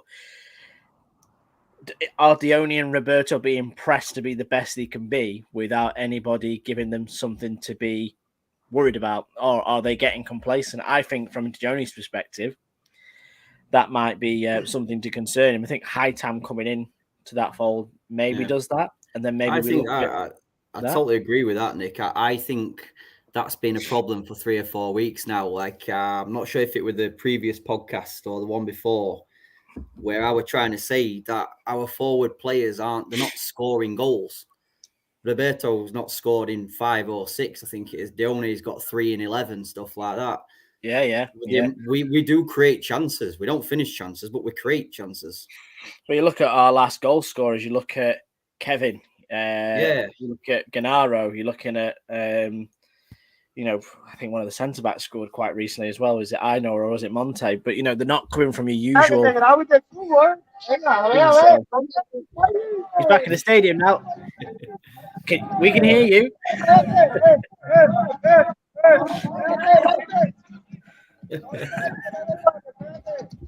I did text saying just talk, man. We can hear you. Matt's just there for us to look at. He looks very happy anyway. Well, he's in Ibiza on a Sunday afternoon. It's sun shining. He's got a drink in his hand. Of course he's going to be happy. We can just look at the he looks like he may have really enjoyed Ibiza, if you know my drift. No, but Ibiza are stepping back out onto the pitch now anyway, so they're out nice and early, which is quite 5 minutes early by the looks of things, unless that's the substitutes I'm looking at. Yeah, subs got tops on. Fair enough. That's my mistake. Do we think Ibiza will be happy with their first half? Or I can't say I've watched them play or highlights this season so far. I think they've definitely been lacking. They could be a lot better. I don't remember, apart from that one shot that Herrero saved. It was a sort of rising shot. I don't remember feeling threatened. I think fairly comfortable first half for Malaga. So what do you think we need to do in the second half then, lads? So we need to go out and set a marker down and really, give Ibiza a bit of a fright and get a goal. Give them something to challenge, or would you rather us hang on, carry on doing what we're doing and try and snatch at the end? What do you think is the preferred method? Keep going, get in, and sooner or later the pressure will, be too much for them. I hope, and we can nick a goal. I still think a point is a great result. Yeah. Because although we've been the better team with the ball, etc., both teams have struggled to create. If we can come here with 3 points, that's a massive statement. And then if somehow Granada can beat Castellón after. Yeah, but I don't think that's going to happen. That's the only thing I would say about this is that a point here is brilliant, but then who do Ibiza play next in a couple of weeks? Castellón, which would be a massive game as well. Assume Castellón get the better of Ibiza there. That is Castellón really building a bit of an unassailable lead in this division. And as we've said many times before, really, really, really, we don't want to be gambling on the playoffs. We need to be able to keep up with Castellón and hope for a few favours along the way. If we can peg Ibiza back here and Ibiza maybe get a result against Castellón, that just evens everything out. Yeah. That's like a three-way, equilibrium, I suppose. Alex, you might know a bit more. Obviously, over years, when we've said about the playoff system, etc., there's been 3 or 4 leagues at this level, haven't there? Now there's only 2 leagues. Has it changed at all? Obviously, there's 4 playoff spots in each. Is it not a matter of the top 2 winners? I don't know, go through, or has it changed at all? I think as far as I'm aware, and please feel free to correct me, anyone in the comments if I'm wrong. But so the top 2 from Grupo 2 y Grupo 1 go up, and then 1 from each playoffs go up. So effectively 2 teams from each group will go up. So, in this case, say Castellón and say Malaga win the playoffs, and then the other group. I haven't really been keeping up with the other group as to who's doing well, but so it's the 2 automatic spots. There used to be a lot of teams, didn't there? Yeah, so they used to, all have their top 4 and then have a playoffs within the top 4, and then from those 4 divisions there'd be 4 teams that would go. It was a nightmare. Yeah. So it's a lot more complicated back then, wasn't it? Yeah, it's a lot clearer the pathway to go up to Segunda now. I remember listening to TSFP episodes of trying to explain the Segunda B, and Sid Lowe was like, I don't know. So I think it's a lot more clearer these days. It's more similar now to what you would get when you're being promoted from the National League North and National League South. It's one spot to go up, and both teams then go into the Segunda automatically. Yeah, it's not and then those playoffs. It's not as bad as it was, but still, we want to stay away. I've just checked the Grupo Uno, and we would hate this. So Barca B, followed by Celta Vigo B, followed by Real Sociedad B, followed by Leonesa, and then Ponferradina. God.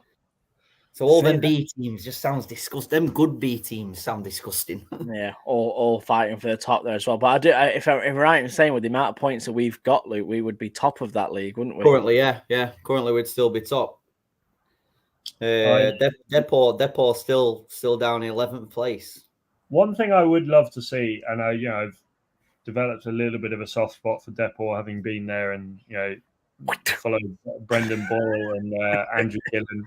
I know it's not the most Malaga fan thing of me to do. Turncoat, Alex. Honestly, I'm getting a bit worried about you. Why does he even come anymore?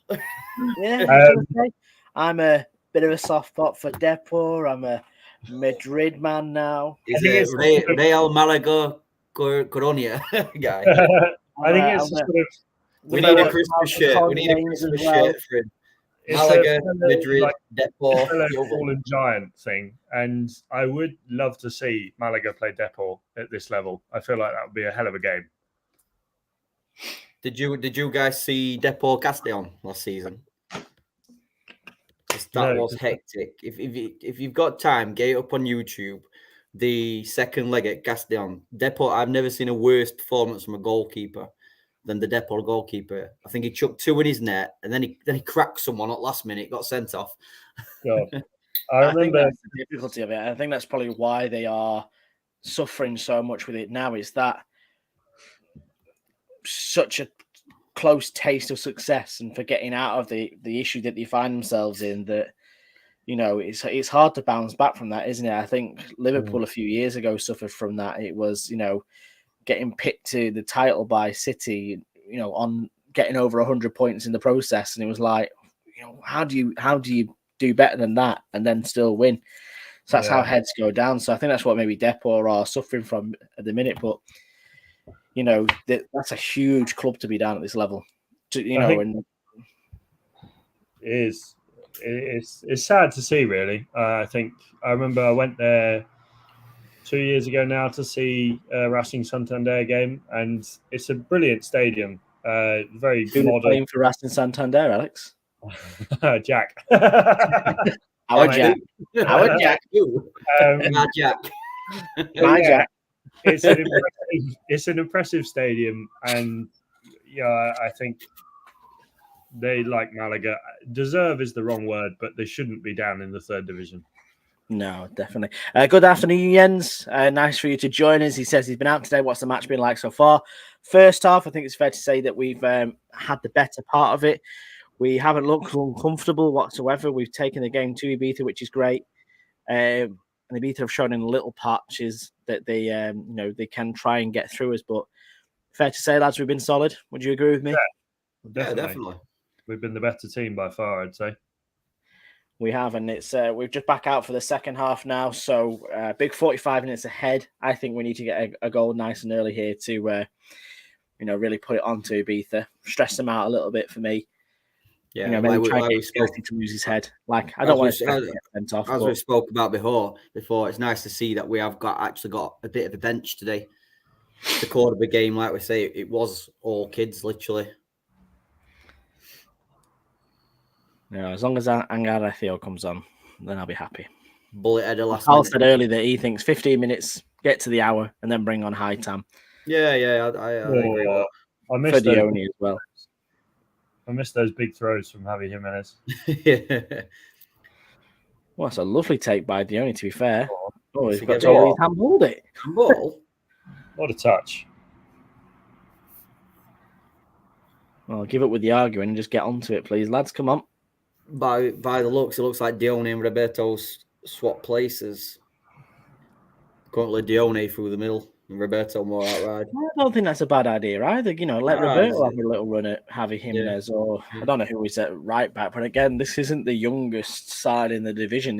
It's a side built on experience, which comes with its successes. But sometimes as we all know that when we've played football, you just need some 17-year-old to come along and ruin your life. course you do. Of course you do. Absolutely blitz you.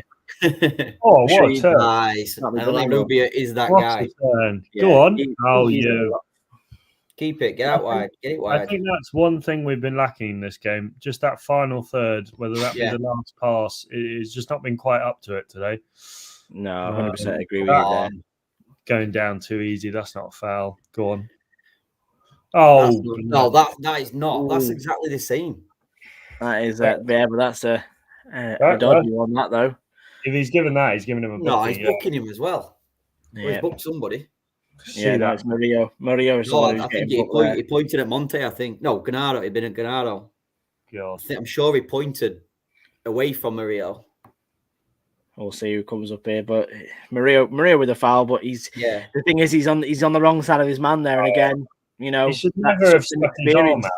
He's going nowhere. He doesn't need to touch him because you touch him, he's going down. It's stupid. What I want to know is why have they stopped building this stand halfway around? Yeah. It's like we've got this bit, and then we've got this stand. Just go around and finish it.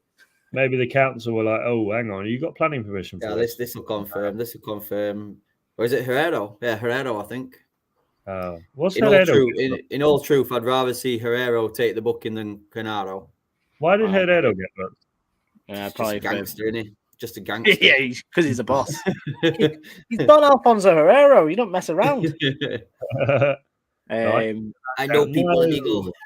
Probably dissent. Probably said something. Space there.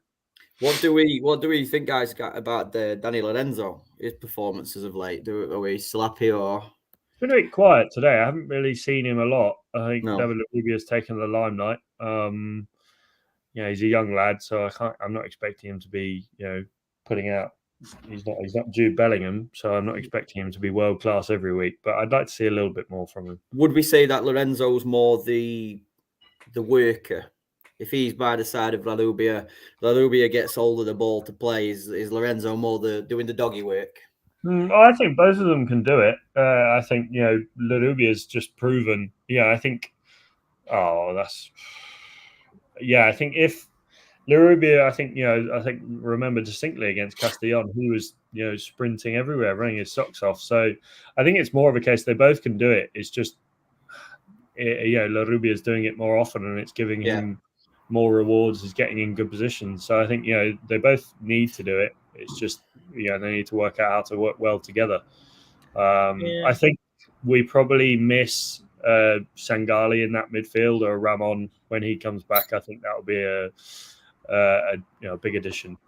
Yeah, Carl just saying you can't wait to see Ramon. Yeah, really can't wait. Really can't wait. I think to be fair, given the performances from pre-season, I expected more from Danny Lorenzo, in my opinion. But he's not a player that is going to grab headlines because he doesn't do what David Larubia does.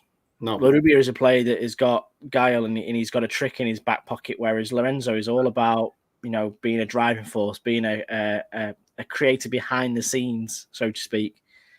Ooh. So it's just a shame that he's not performing at that level where he's creating as much as he should be doing. He's the kind of player that needs to be picking a pass in behind for likes of Kevin, for your Hightams, for your Dionis, Roberto's, and at the minute he's playing too sideways for me. I think we as the GearyCast team I think we regularly say, obviously we've been on a great run. Are we being a bit negative at times? But we haven't really played amazingly well in a lot of games. But obviously in the chat, if any of you guys can say who has actually been your player of the season so far after 12 games. For me, I think I'd really struggled to. Oh no! Oh, what a save! Just as we say that, there's my player of the season so far. That answers your question, mate. Don Alfonso Herrera. What a save again! La leyenda. Brilliant save that. Honestly, is that three games on the bounce where he's made unbelievable saves? He is. He's the best keeper I've seen in a Malaga shirt since we've been down at Segunda Tercera level. That is a great save because I'm sure he couldn't have seen that till late.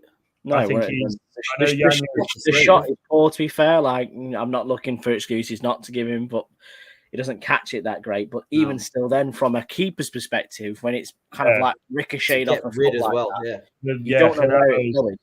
Henara in front of him, blocking him. Carl Smith. Carl obviously a great shout there. Nelson Monte, I'm sure he'd be a very popular, shout.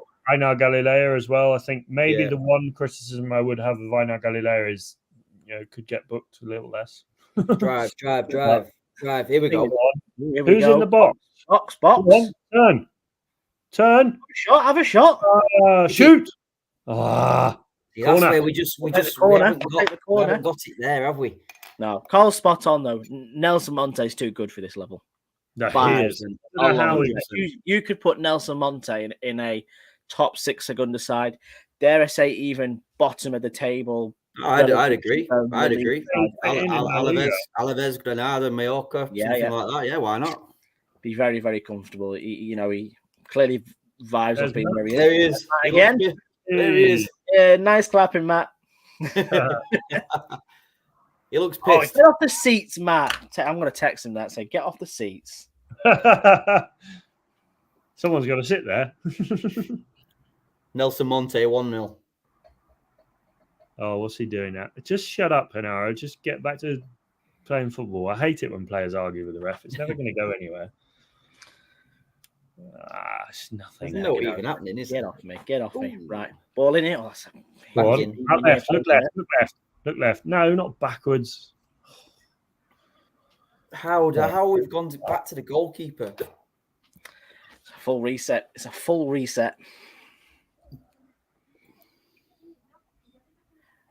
I'll tell you what, to be fair, as much as I think Camisez is a very poor, very small ground, the fact that you've got electrical advertising is quite the... Yeah. Oh, Gennaro, you cheeky thing. That stand's not finished either. Honestly, this is winding me up now. Nick, have you ever thought of going into construction? Just a finished stadiums? I think I should. Yeah. I'll start with Blackpool, to be fair, because theirs isn't finished either, to be honest with you. But you go to Plymouth. Oh, Plymouth finished theirs. No, they've still got that old stand on the... I think they have just about done it. So... Yeah, Carl says Gennaro clearance. put it into row H. Have you guys seen that video of Peter Kay when he's playing football and he grabs the ball and kicks it and he goes, "Have it." I feel like that reminds me a lot of Bernardo. This will make you feel bad, Alex. I was alive when that advert came out. Yeah. What was it an advert for? Because I've always seen the clip. I've seen the full advert. Yeah, John Smith. Oh, okay. I think I were in like year 8 or 9, I think. Yeah. No, I was only just started school. So because we used to put it on. So YouTube only came out when I first started high school, Alex. And there was only like 4 videos on it. We used to have to talk in person and stuff, like things like that. What? How's that work? And the problem was back then, Alex, we actually had to watch adverts in between programs. There was none of this skipping Malak. There was none of this world. Oh, yes. Oh, that is a big save. That is a very big save. What's he doing? Whacking it into this. Oh, that's not good. Who's this down? That's Lorenzo down there. But tell you what, Dione needs to be doing better there. That's a golden opportunity. Then they're not going to come as much as we would like to at the stadium. But who's been put there? Please tell me it's the Ibiza player, not Danny Lorenzo. No, I think it's Lorenzo. Yeah, just for the challenge. Lorenzo been booked? Was there a challenge?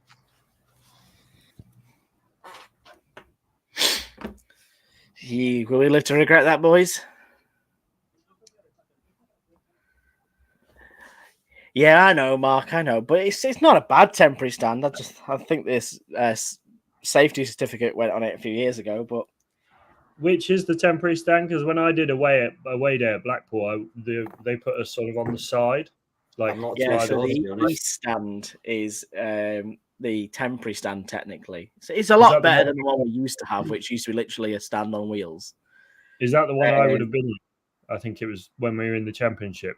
Yeah, possibly it would have been. We got the new temporary stand, the new temporary stand when we went up to the Prem, and they put it together quite quickly. And it's very basic, but we are very close to replacing it and getting a full stand built, which will finally finish the stadium. But It's been quite controversial this week because apparently they're kicking some people out of the houses that they're going to knock down to do it. But Alex, you might be needed on the Twitter page. I don't know if my translator's working. We've got La Mombalera. Oh yeah. Which, going to the translator, says those from GearyCast grated wondering if Cam Misses is really named after Lost Dog. What? I can't remember writing anything about that. I don't know if you guys have, but I haven't. Let's have a look. And now Vito has put Podemos piede para Viera. Now I say that we were on that side stand. I actually think we were behind the goal, the away fans at Blackpool. Should be on notifications. I'm just going on Twitter now. Ibiza allowing pitchside beer. Well, that's a win. I've not mentioned anything about dogs, have you? No, I've not been on Twitter today, to be fair. Notifications.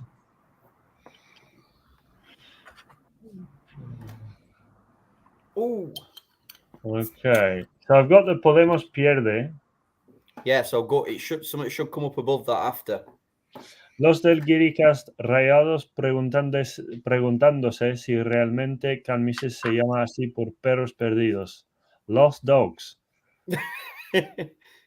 Are we the Lost Dogs or? I don't know. Get Chris to work it out for us. This looks dangerous. Yeah, I'm confused about that. Chris has probably wrote it. Chris probably is La Mombarera. We'll get a message in the group chat going, Nick, ... Yeah. Can we post about this?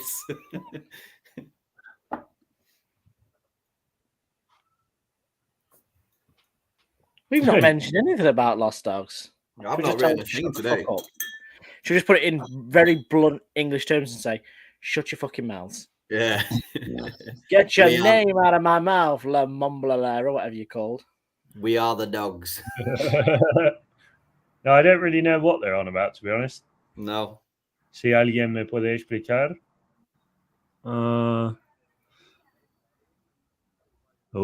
Bit of a scuffle going here on the sideline. Go on, get Escassi in there. Go on, get Escassi involved. Wind him up. Trying to work out which Duolingo character Luke reminds me of there. You'd have to turn me in there. Carl said, trying to work out which Duolingo character Luke reminds me of there. You'll have to fill me in Duolingo. Well, Carl's Duolingo streak is about since the day you were born, I think. Oh, please be offside. Please be offside. Oh, thank God it's offside. It's game offside. Yeah. No VAR bollocks out like that. I must admit, it's a lot less stress-free watching football without VAR. There's a lot more stress-free, sorry. But then I don't think we've had too many contentious decisions go against us this season. No. And to be fair as well, at this level, I think the refereeing is so much better and he's way onside. Have you guys seen that? I didn't see it, actually. He's about a yard onside. Wow. Can I go backwards here a bit? Ooh. To be fair, that is the good thing. You can't rewind either. But he was literally yards onside. Yeah, Paul's just confirmed same. Got away with that, yeah. Wow, that is such a bad call. There is nothing in our tweets there. About dogs? About dogs. So fuck knows what they're talking about. I'm just going to put a solid K. Okay, amigo? Send a screenshot of it and ask Chris in the chat, see what he says. Just put a shh. Chris has probably just invited him onto GearyCast meet things. So yeah, he's invited him to the meetup. Anybody. He did ask David Picon as well. I'm not sure if David Picon speaks English, but go on, get it in the box. Oh, penalty. No. Asking for a lot there. I just think he just fell over. Is that me or is that pitch down there looks a bit wet? There seem to be some puddles coming up from all the sprinklers. Which bit? like on the side we just attacked, the ball just landed and there was a bit of can you see there? Like seems to be sort of Oh dear. Oh, thank God that wasn't Danny Lorenzo. See, we're getting a bit something happened. The game's definitely opening up. Stupid foul. Don't want Alex Gaillard in this position as well either. We know that he's got a pretty decent left foot on him, don't we? Who was to be fair though, guys, when you think again, Alex Gaillard, you kind of forget that he's been playing. He's not done anything, has he? I haven't seen not particularly. The only person I've noticed, I haven't even noticed Escassi. The only person I've noticed is Javi Jimenez because he took a throw in. Well, the guy who put the ball in the net then is called Soko. He's one of the. Did you see that then? The replay. Yeah. He's on there. My brain's thinking about this. What is dog in Spanish? Pero. But I don't think it means that. I'm just trying to think of what. Did you ask Chris? No. How can you misquote Can Mrs. lost dog? I don't understand. Am I missing something here? We've not mentioned that. That's like me saying that they've tweeted saying something like, "Oh, bloody, Kevin's got no legs." It don't mean anything, does it? Do you know what I mean? So I do know a lot of dogs who have gone over to Ibiza in recent summers, but I lost dogs. Not to play football. Oh, right, here we go. Break it. Why are you taking half an hour? Why are you backheeling it from there? Fucking tell you what, let's do a Cruyff turn 20 yards into row and a half. I think Dioni's a bit leggy, to use your term, Luke. He's 64-20. Steve Jackson is harrowing. That's brilliant. That's comment of the season, that is. Could well be. Just off for a spot of Perrowing. Oh, the lights have gone out. The lights gone out? I thought lights had gone out. What's just happened here? It's Ibiza. Nobody questions. Now behind the mic is he's kind of nursing a gurn. Yeah, we've changed to like tactical cam here. Oh no! Oh dear! There's Come some on, bloke with his phone. Oh dear! Come on. Nah, there's the guy. Right. So Frederick Anna says can is dog as well. Right. So what does that mean? Think, oh. So basically, they're making a. So maybe it says innocent. Maybe it's innocent for what they're saying. Maybe they're just trying to make a joke that because we're English speakers, we think that can miss says means lost dog. Oh, but we haven't said out about dogs. It's in. That's why, because it's Catalan. Can miss is Catalan, or it's the Balearic version of Catalan. So yeah. Just put it down to how I speak, guys. He's playing No, I don't think it's that. I think they're genuinely making a little joke about the fact that we don't speak Spanish, and that we're translating it as missing dog or lost dog. It's misses missing canines. Can dog. Yeah. Well, more for you. We've got Alex Ashmore on this podcast. He speaks 3 languages. And I speak two. My mate speaks to Carlo Ancelotti. Well. We've got Ancelotti's right-hand boy down here. Thanks for clearing that up for us, please, Frederick, because that would have been irking me till late tonight, until I would have drunkenly tweeted something I probably shouldn't have tweeted. And then you know what? We work everything out. You get a message from Chris in the group chat going, Nick, leave that on Instagram. We have definitely switched to some kind of weird camera here because it's struggling to focus. It is, it is. The game, isn't it? Definitely. There's some bloke I also feel a little bit seasick watching it. Maybe some bloke who's unplugged the main camera to charge his vape and he's realised that screw off. Oh, fuck's sake. Is that Alex Gaillard by any chance? It is, yeah. Of course we said it before game.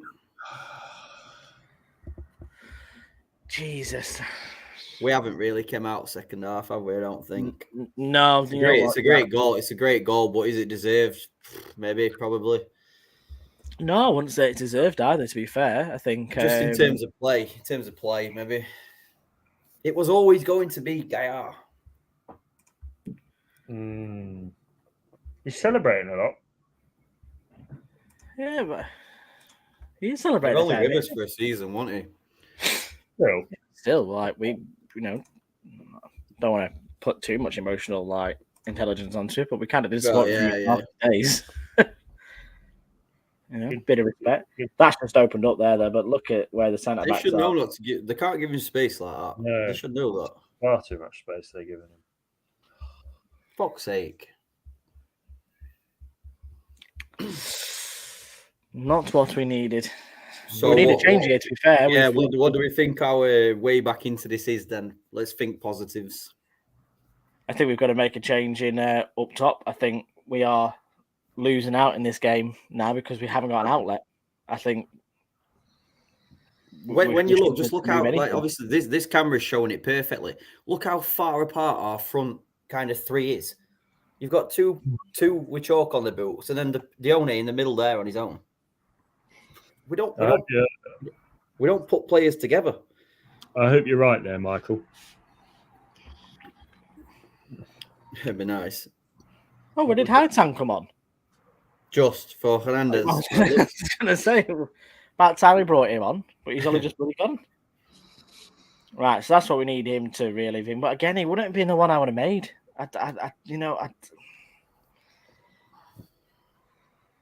I get why he's persevering with sort of like Dione. Gonna get worse now. Here we go again. Gonna get worse. Here we go.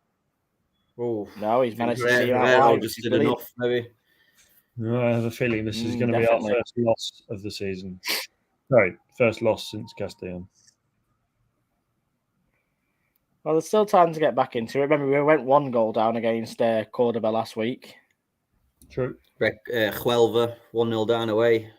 Yeah, exactly. So there's still time to do it, but Ibiza have really grown into this game, to be fair. Grown in confidence, playing football the way you want to play. But if you look at Ibiza's setup there, they're playing with 2 down the middle, strikers close together. Look at Roberto and Dione here. You've got nearly 2/3 of a pitch between them. Well, but I think that's it. I think, if you're going to play with one man going forward, look at the width. Make sure you're playing with 2 proper wingers. Roberto here, Roberto to Hightam is the full width of the pitch. Touch. So always that decision. We always seem to turn into a challenge as well. Never turn away from 1 minute. I think if we do go on to lose this, it's not only a kick in the teeth that we've lost as unbeaten run what we like. Like we say, it's the fact of the gap what's appearing in the league. Take a touch. It's deflated us a little bit. 20 minutes ago. Very deflated. Yeah, at the Lost Dog Stadium. I'm making my joke now. I think we took his eye off at ball boys for the last 10 minutes. I think that's what's done this. We were chasing who was the dog. That was quite possibly the most Yorkshire sentence I've ever heard you say there. It's an old football insane round here. Gav going on up here, up top, in place of Rioni. Forward. Oh, just... I think again with Ibiza, with their experience, is this what they play for? A goal and then use their experience to see games out? Maybe I don't know.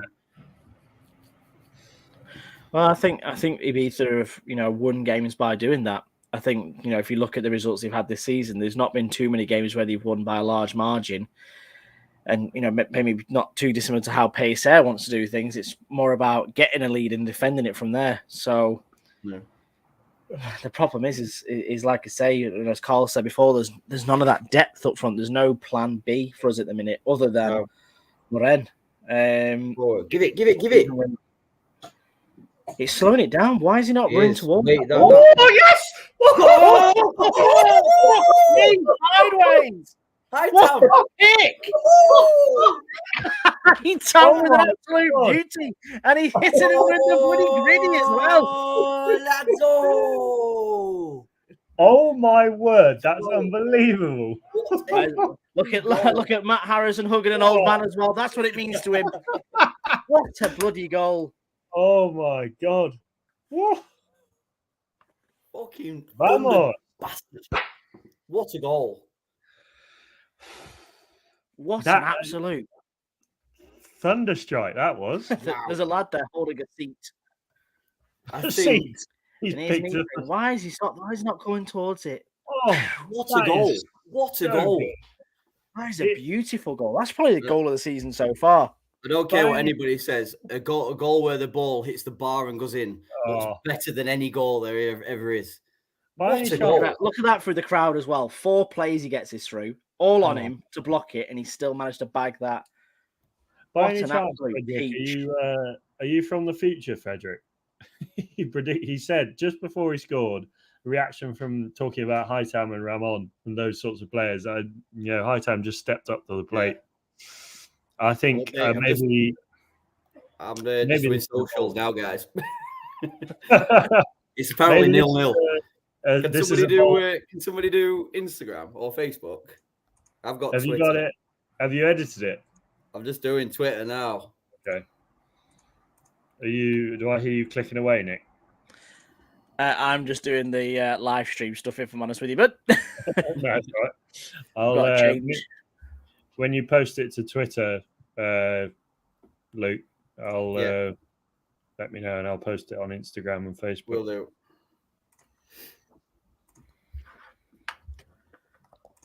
Oh, what a goal!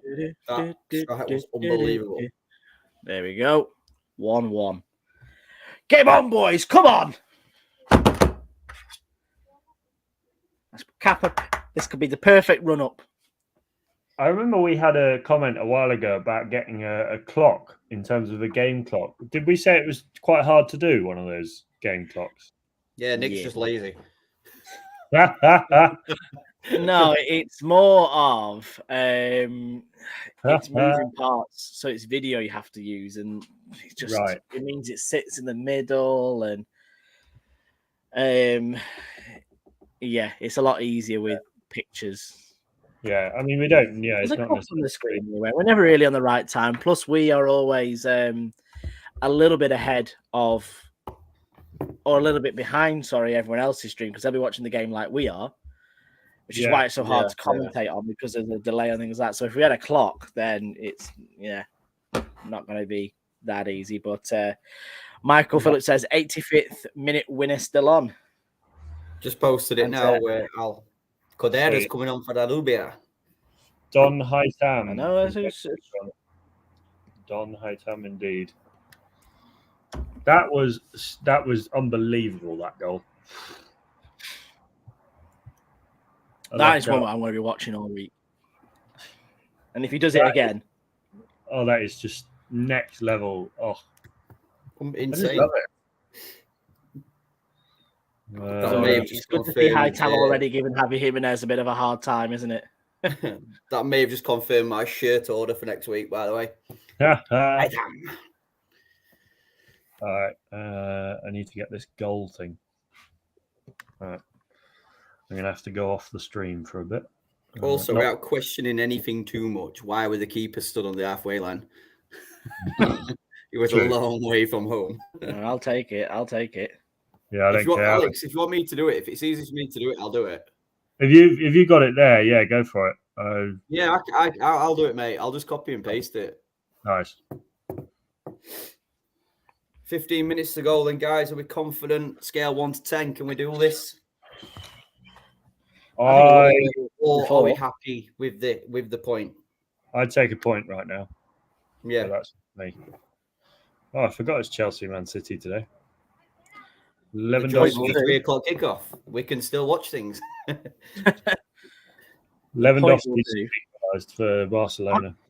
I'm with Michael. You know, I'm seeing a late winner here for Malaga.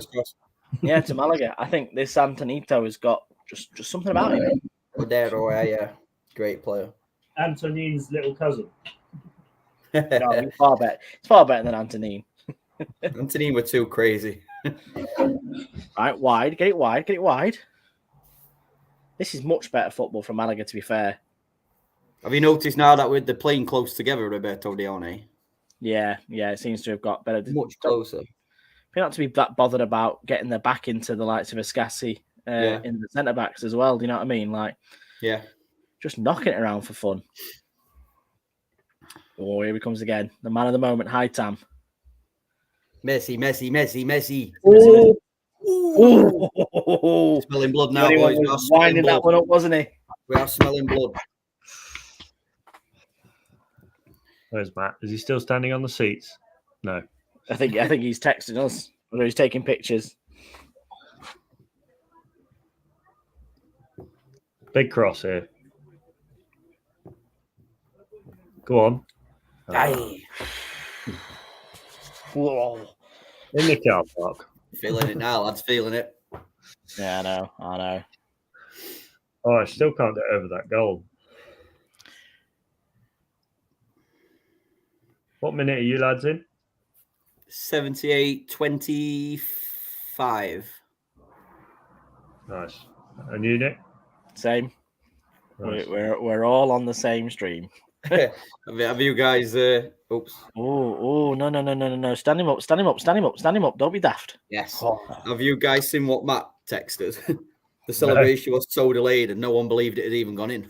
So even in the stadium, they didn't know. It happened right in front of them. What a goal. This Soku, the number 19 for Ibiza, looks like. He does look like a handful.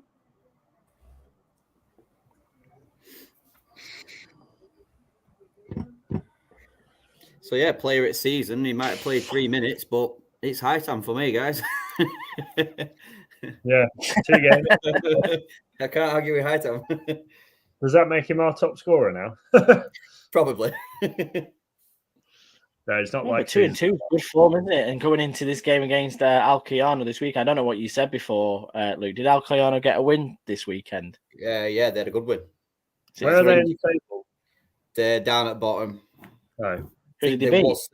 They won 3-0 today. Oh, who against? Who did they beat? Melilla, hold on one sec. They beat Melilla. Melilla down there as well, aren't they? Yeah, I was going to say that's the basement battle type thing. To be fair, the league worked out today where all the bottom teams played each other. So now that win takes Alcoyano to 15th. How many is it in the league? 22? 20. Next weekend. Your current relegation teams are Linares, Granada B, Merida, Atletico Barreras, and Melilla. So we've basically played them all. I was going to say, and it's a strange league as well, that 5 go up. Well, 5 potentially go up, but 5 go down. I wonder, do they have like a playoff system maybe or something like that? Well, the 16th place. Attack. Cordero. High time. Here's the boy. 25 yards out. I thought it was only 4. Yeah, well, according to live scores, it's got 5 in the red zone. I think there's a bottom 5, isn't there, Luke? Yeah, it's got like the 5 with the red zone thing. Oh, blimey. I mean, in truth, just like we were saying regarding the league splitting up, you've got anything from 11th place down, which this what is it, 6 points between 12th and 20th.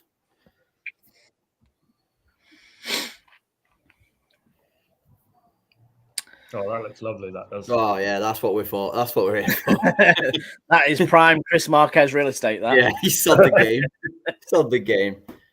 Stick some in-house trance on there. Ibiza club vibe mix. Yeah. Here we go. Hello. No. Oh, what a shit pass. Oh my god. Fucking Cross. string a pass together. Oh. The bio. Somehow. Yeah. Got to have Roberto scoring there, haven't you? That is on a plate for him. Bloody hell. How can Dione get that pass so wrong? I know. That is Just needs to 4-yard put it in his pass. path, don't you? It's a lovely ball from Hightam in here, though, but Roberto needs to be getting the better of his man there. I know he got over the top of him, but still. I want to see that pass from Dione again, but that is just poor. I don't know if it's because maybe he's used his weak foot or something, but Still, you should be you should got to do better there, aren't you? But say it. I think Ibiza are losing it a little bit. To be fair, Head's gone. not as cohesive as they once was. Michael Phillips again, just reiterating, 85th minute where it's on. Go on, give him something to worry about. Well, at least we're back on the proper camera now. The bloke's unplugged his vape. Yeah. I think it was the camera change. What did us? It did me, to be fair, and I can't see at the best of times. I don't know about you, Alex, but Yeah, I was like, even sitting there with my glasses on, going, "What are we looking at?" This right back looks a veteran. Yeah, I struggle. I'm a minus 9.75 and a minus 10.5 on my description. So I'm pretty blind. Right, so they got 40 seconds until the 85th minute. And Michael Phillips' prediction. So this is the counter. This has got to be the counter then. Yes. Here we go. You see what I mean? When the ball's bouncing, there seems to be yeah. It might even be sand. It might be sandy. Yeah. They did have it on for quite a long time at half time. The sprinklers all over the place as well, so that it's not something they have to deal with. The sort of puddles in the bottom half of the corner when it's been raining all morning. Here comes Don. It's slowing them down a little bit more because it appears to be more in their half than it is in ours. Here comes Lauren. They seem to be doing it around the halfway line, especially on that left-hand side. That's gone. Could this be Lauren's day? One of his biggest day of the season so far, maybe? Double sub? If by day you mean sort of, he's had his day out, then yeah, probably. See, how is he taking Roberto off instead of Dione? I know. I don't understand that. What has Dione got on the management to warrant staying on all the time? Really don't get it. I don't claim to know football management, but sometimes managers make the most bizarre decisions. They do. I mean, Dione's not had a great game whatsoever. Roberto's not been fantastic. But even that pass alone, that shite pass could cost us 3 points. Or even a point, hopefully not. But go on, get there, get rid. Nice. Well done, Monte. Okay, good. I'll take that. Throw in. At what point, guys? At what point? What minute do you start thinking, yeah, we take a point rather than lose a point, if you know what I mean here? I think, Ibiza are still there for the taking because they seem, like you said, Nick, they seem a little bit sort of rattled from that goal. Yeah, they're agitated, aren't they? But to be fair, Luke, I think since minute 1, Malaga have been happy to take a point here, and they've played as such. Yeah. I think better a point than lose. I know that's bleeding the obvious, but I'd rather us shut up shop now than try and go for a win and potentially risk losing that. Yeah. I mean, I don't know about you guys, but my friends and etc. think that Malaga are unbelievable. Every week when we write 11 games unbeaten. They must be pissing league then. Now we're third, but not easier said than done, isn't it? But yeah. Well, it's like the Invincibles. We're winning, but then we're also drawing about 30 games a season. But in truth, guys, when you think about it, I know there's every away game is tough, but after this we've ticked off Castellón away and Ibiza away. Oh, come on! Send him! Come on then! Oh, that's a foul. Why is he pointing? It back. Come on, foul! I love that from players when they're like, "What do you mean? What have I done wrong?" It's a guy on the floor. He's brought down. Someone's gone down injured. I don't know who that was. They pulled up short. Well, to be fair, I kind of agree with him a little bit. Yeah, it's not really a foul. Yeah. I think Lorenzo was already on his way to the floor, wasn't he, really? Where's keeper going? Nah, he's a bit good at that, this keeper, isn't he? To be fair, he is like, fucking 6'4". Put it down. There we go. Thank you.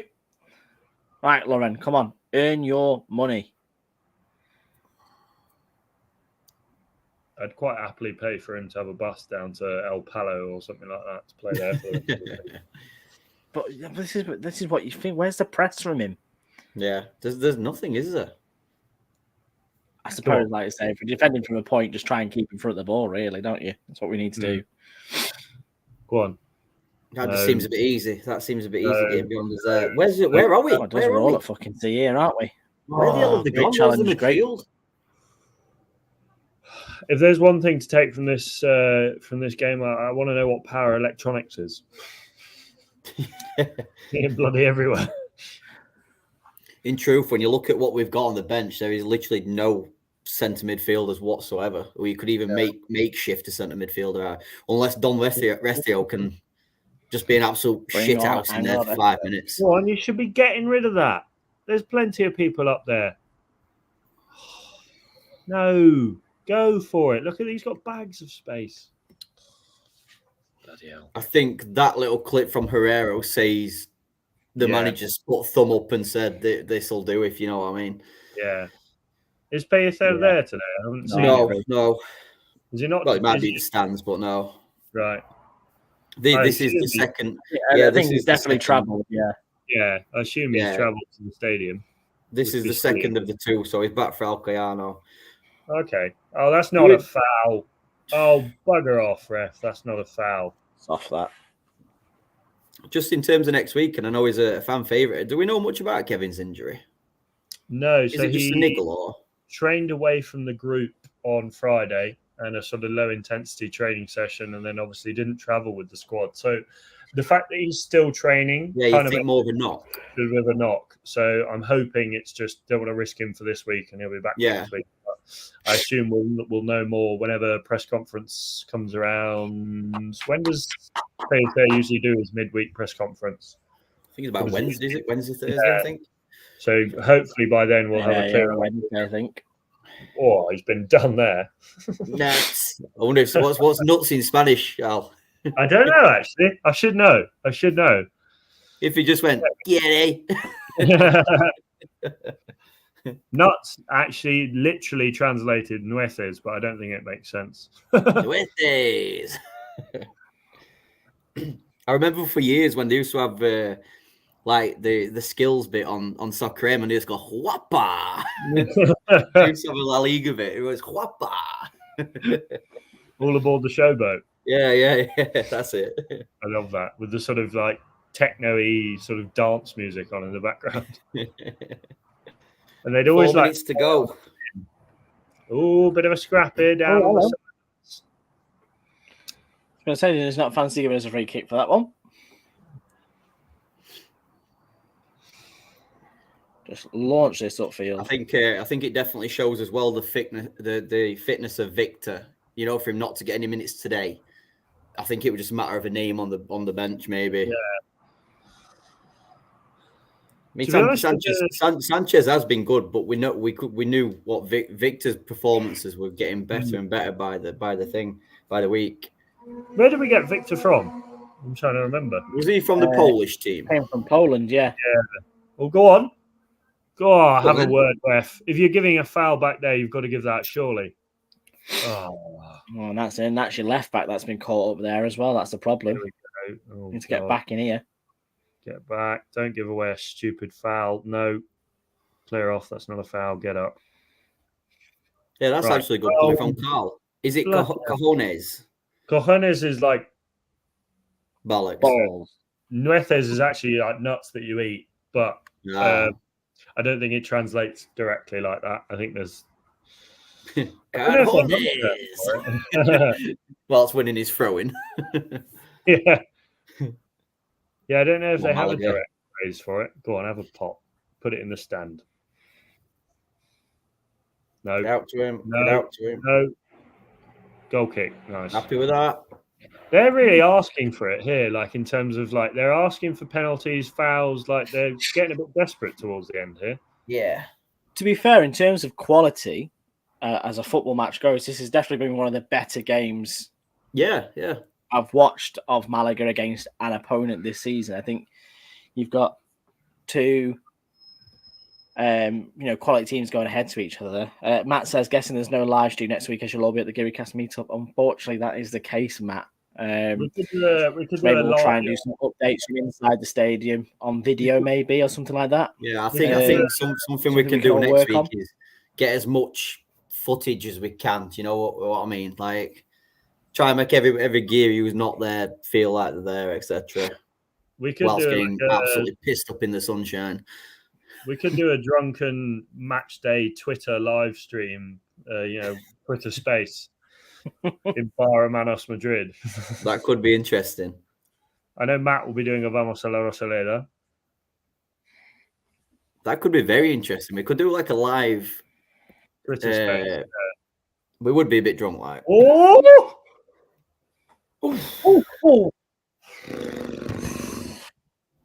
That's a big chance. That's a big chance. Who was that? Was that La Rubia?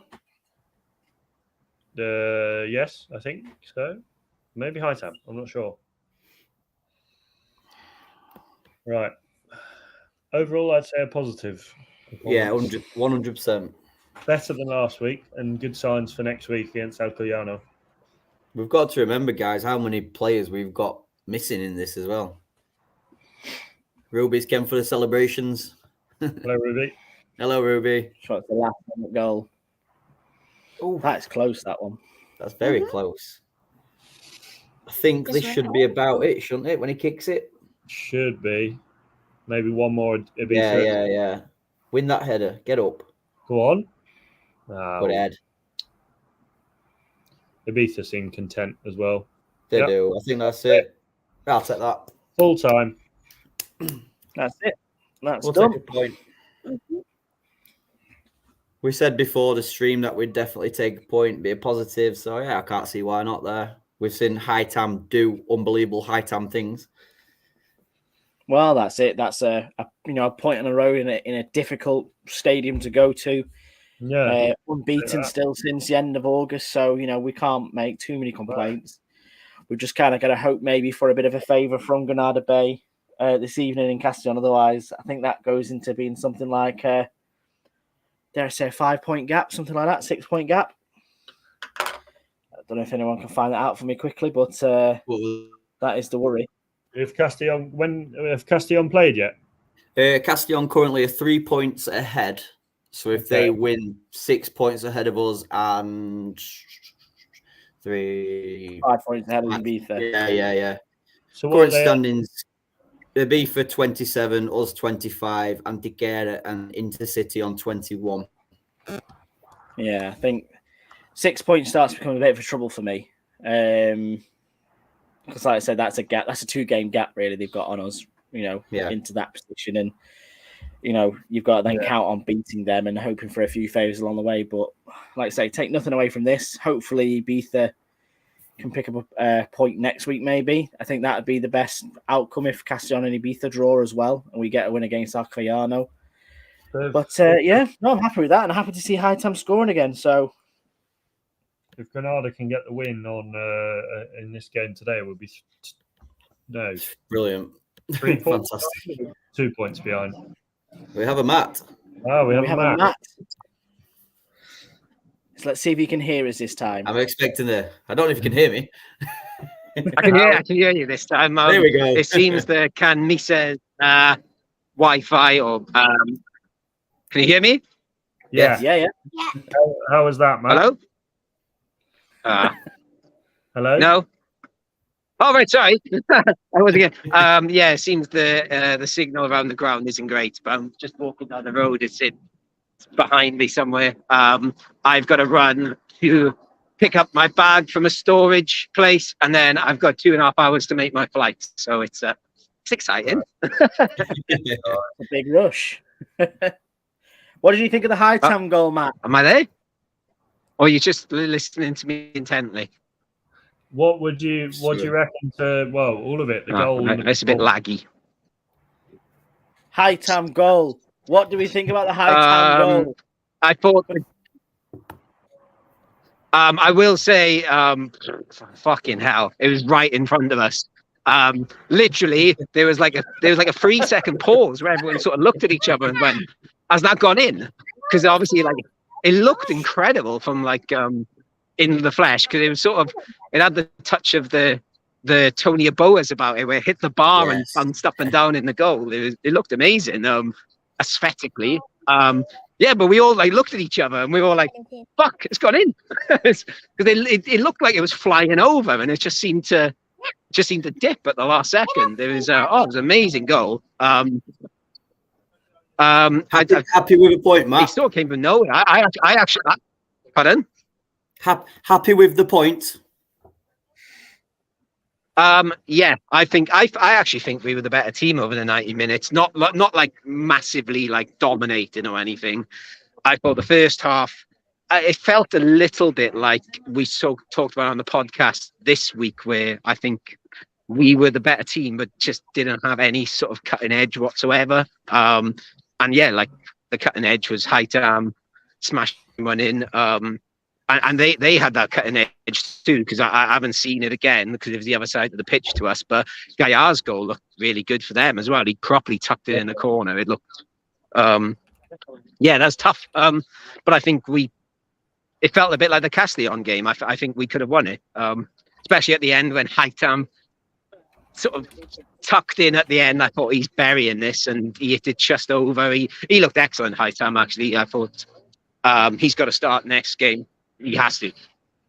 Someone has to get dropped, whether it's Kevin not being fit or David Larrubia or Hernandez. I just thought he was superb. And also my well, no, perhaps I should save this for the pod, but the first half we could not see anything because the sun was just in our eyes. So I don't know if he's the only player I could see. I thought Mario was excellent. Really thought he was brilliant. So fair play to him. Like I said, I've had to shoot off, but there's a lot of Malaga fans at the front. Our pal Sergio is trying to get a Nelson Monti shirt as we speak. What do you reckon to Dione, Matt? Honestly, I think just after Hightam scored, maybe before, he was there, and I was like, "Oh, it's Dione." Yeah. I honestly didn't notice him. Again, we were saying when Roberto came off for Lorraine, we were like, how come Dione's not coming off? Because Roberto seemed to have a good game. Yeah, Roberto, I don't think Roberto was amazing, but like without, he run his off.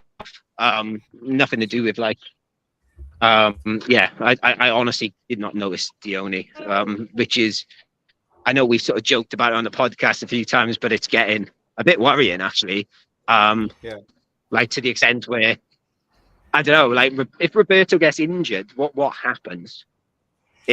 Yeah, we were speaking about it on the live stream, Matt, saying at the minute Malaga's lack of depth in the striking options is quite scarce, isn't it? Do you know what I mean? Yeah. Like we're just not scoring goals through the players that we should be scoring goals through. We're relying on a winger to come on and score a goal or a centre midfielder to score a goal. So, how long can we keep this going? We definitely need to buy a striker. I love Roberto, and there's nothing. I just think we need an alternative as well. And I don't know if we mentioned it. Lorena had this amazing touch in Linares, which made me think he could do something, but it's just not happening, is it? No. Yeah, I think I don't know if there's anyone at Atletico Malaga. Sorry. We were saying during the stream, Matt, as well. The Ibiza goal what got disallowed was way onside. Oh, I didn't even know they scored a goal that was disallowed. You've just been enjoying that Ibiza sunset, haven't you, Matt? That's all you've been looking at. Yeah, I was just looking at the sunset.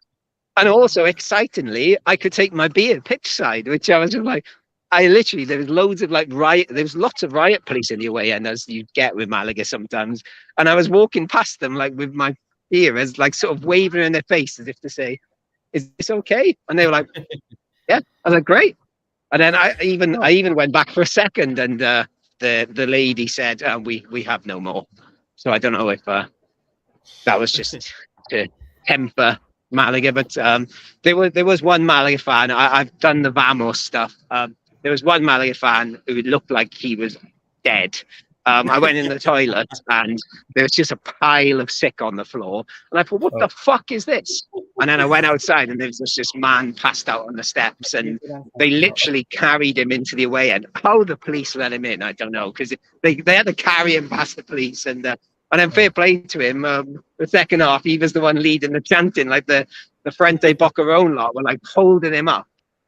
And he was all over the shop. That was quite entertaining. That was the most entertaining thing till the goal, actually. Well, to be fair, Matt, this is probably the most we've seen of you on FEF TV because every time the camera panned to the Malaga fans, you were there. And one point we saw you standing on the seats, very high on etiquette, standing on the seats. And you also saw you befriended an old man.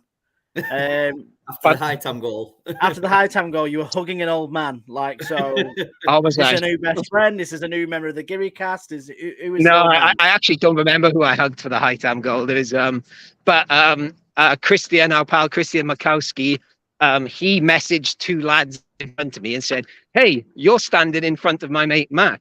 Turn around and say hello." So these two lads turn around and say, "You're Christian's friend, Matt." And I was like, "How do you know that?" And they were like, "Oh, we've just been on TV together." I was like, "Oh, okay." So we sent a photo of Christian. As long as it's not as bad. Well, the famous one is I don't know if you guys ever seen it, the video of me in Las Palmas celebrating. That's the famous one where I lose my shit and I look like a toddler, punching the air. And I don't remember any old men actually. That's a surprise because I hugged the guys next to me, I think. Then I hugged Christian's friends, and there's just a lot of people grabbing. It's nice, isn't it? It's nice that you don't know who you're hugging. We only saw it, Matt, because Kevin Medina tweeted about it. He wasn't very happy that Matt was cuddling somebody else over the game. I know. Sorry, I prefer high tam now. Anyway, it's a high tam. Right, guys, I'm gonna have to go because I'm probably gonna have a bit of a jog on. I've got to find. There's no Uber here. There's no fucking Uber. So I was gonna go to this place, get my baggage, and jump in an Uber. But it's like, nope, no Uber, no Bolt. So I'm trying to come up with another plan because I've got to get home. There must be taxis, no? Well, there must be taxis, but there's the taxis on the other side of the town where my bag is. So I'll make it. There'll be a video of me in the tavern tonight with Patron, hopefully. Fair play. Okay, guys. Matt. We'll see you later. Yeah, Matt. See you later. Vamos. Sounds like he's having a lovely time, isn't it? Getting a jog on after a football game. That doesn't sound like much fun to me. But and I think Frederick has made a very good claim there that we need to get some donations to the swear jar from Matt Harrison there. Poor little Ruby's ears must have been played on one there. But and I also like Paul's comment as well that said that guy could be any of us next weekend as we are having our 100%. little Gearycast meetup where Chris has invited half of, I assume, Spain, Holland and England and the UK to this meetup. But we look forward to seeing you all there next weekend. No live stream next weekend, as we'd mentioned already as well, guys. We will be obviously watching the game ourselves, but we'll hopefully get some good content for us all too. And the podcast this week, keep your eyes out for a Vamos a Estadio Can Misses from Matt Harrison. And then also the pod coming out on Thursday mornings as per usual, where we will look back over the Ibiza game and then look forward to the Alcayana game next weekend. So thank you very much, Luke, for joining us. Thank you very much, mate. Just one little tiny thing, Nick. Something else is happening on Thursday. Well, I didn't know whether to mention it or not. What? I'll let you mention it if you want to go from there.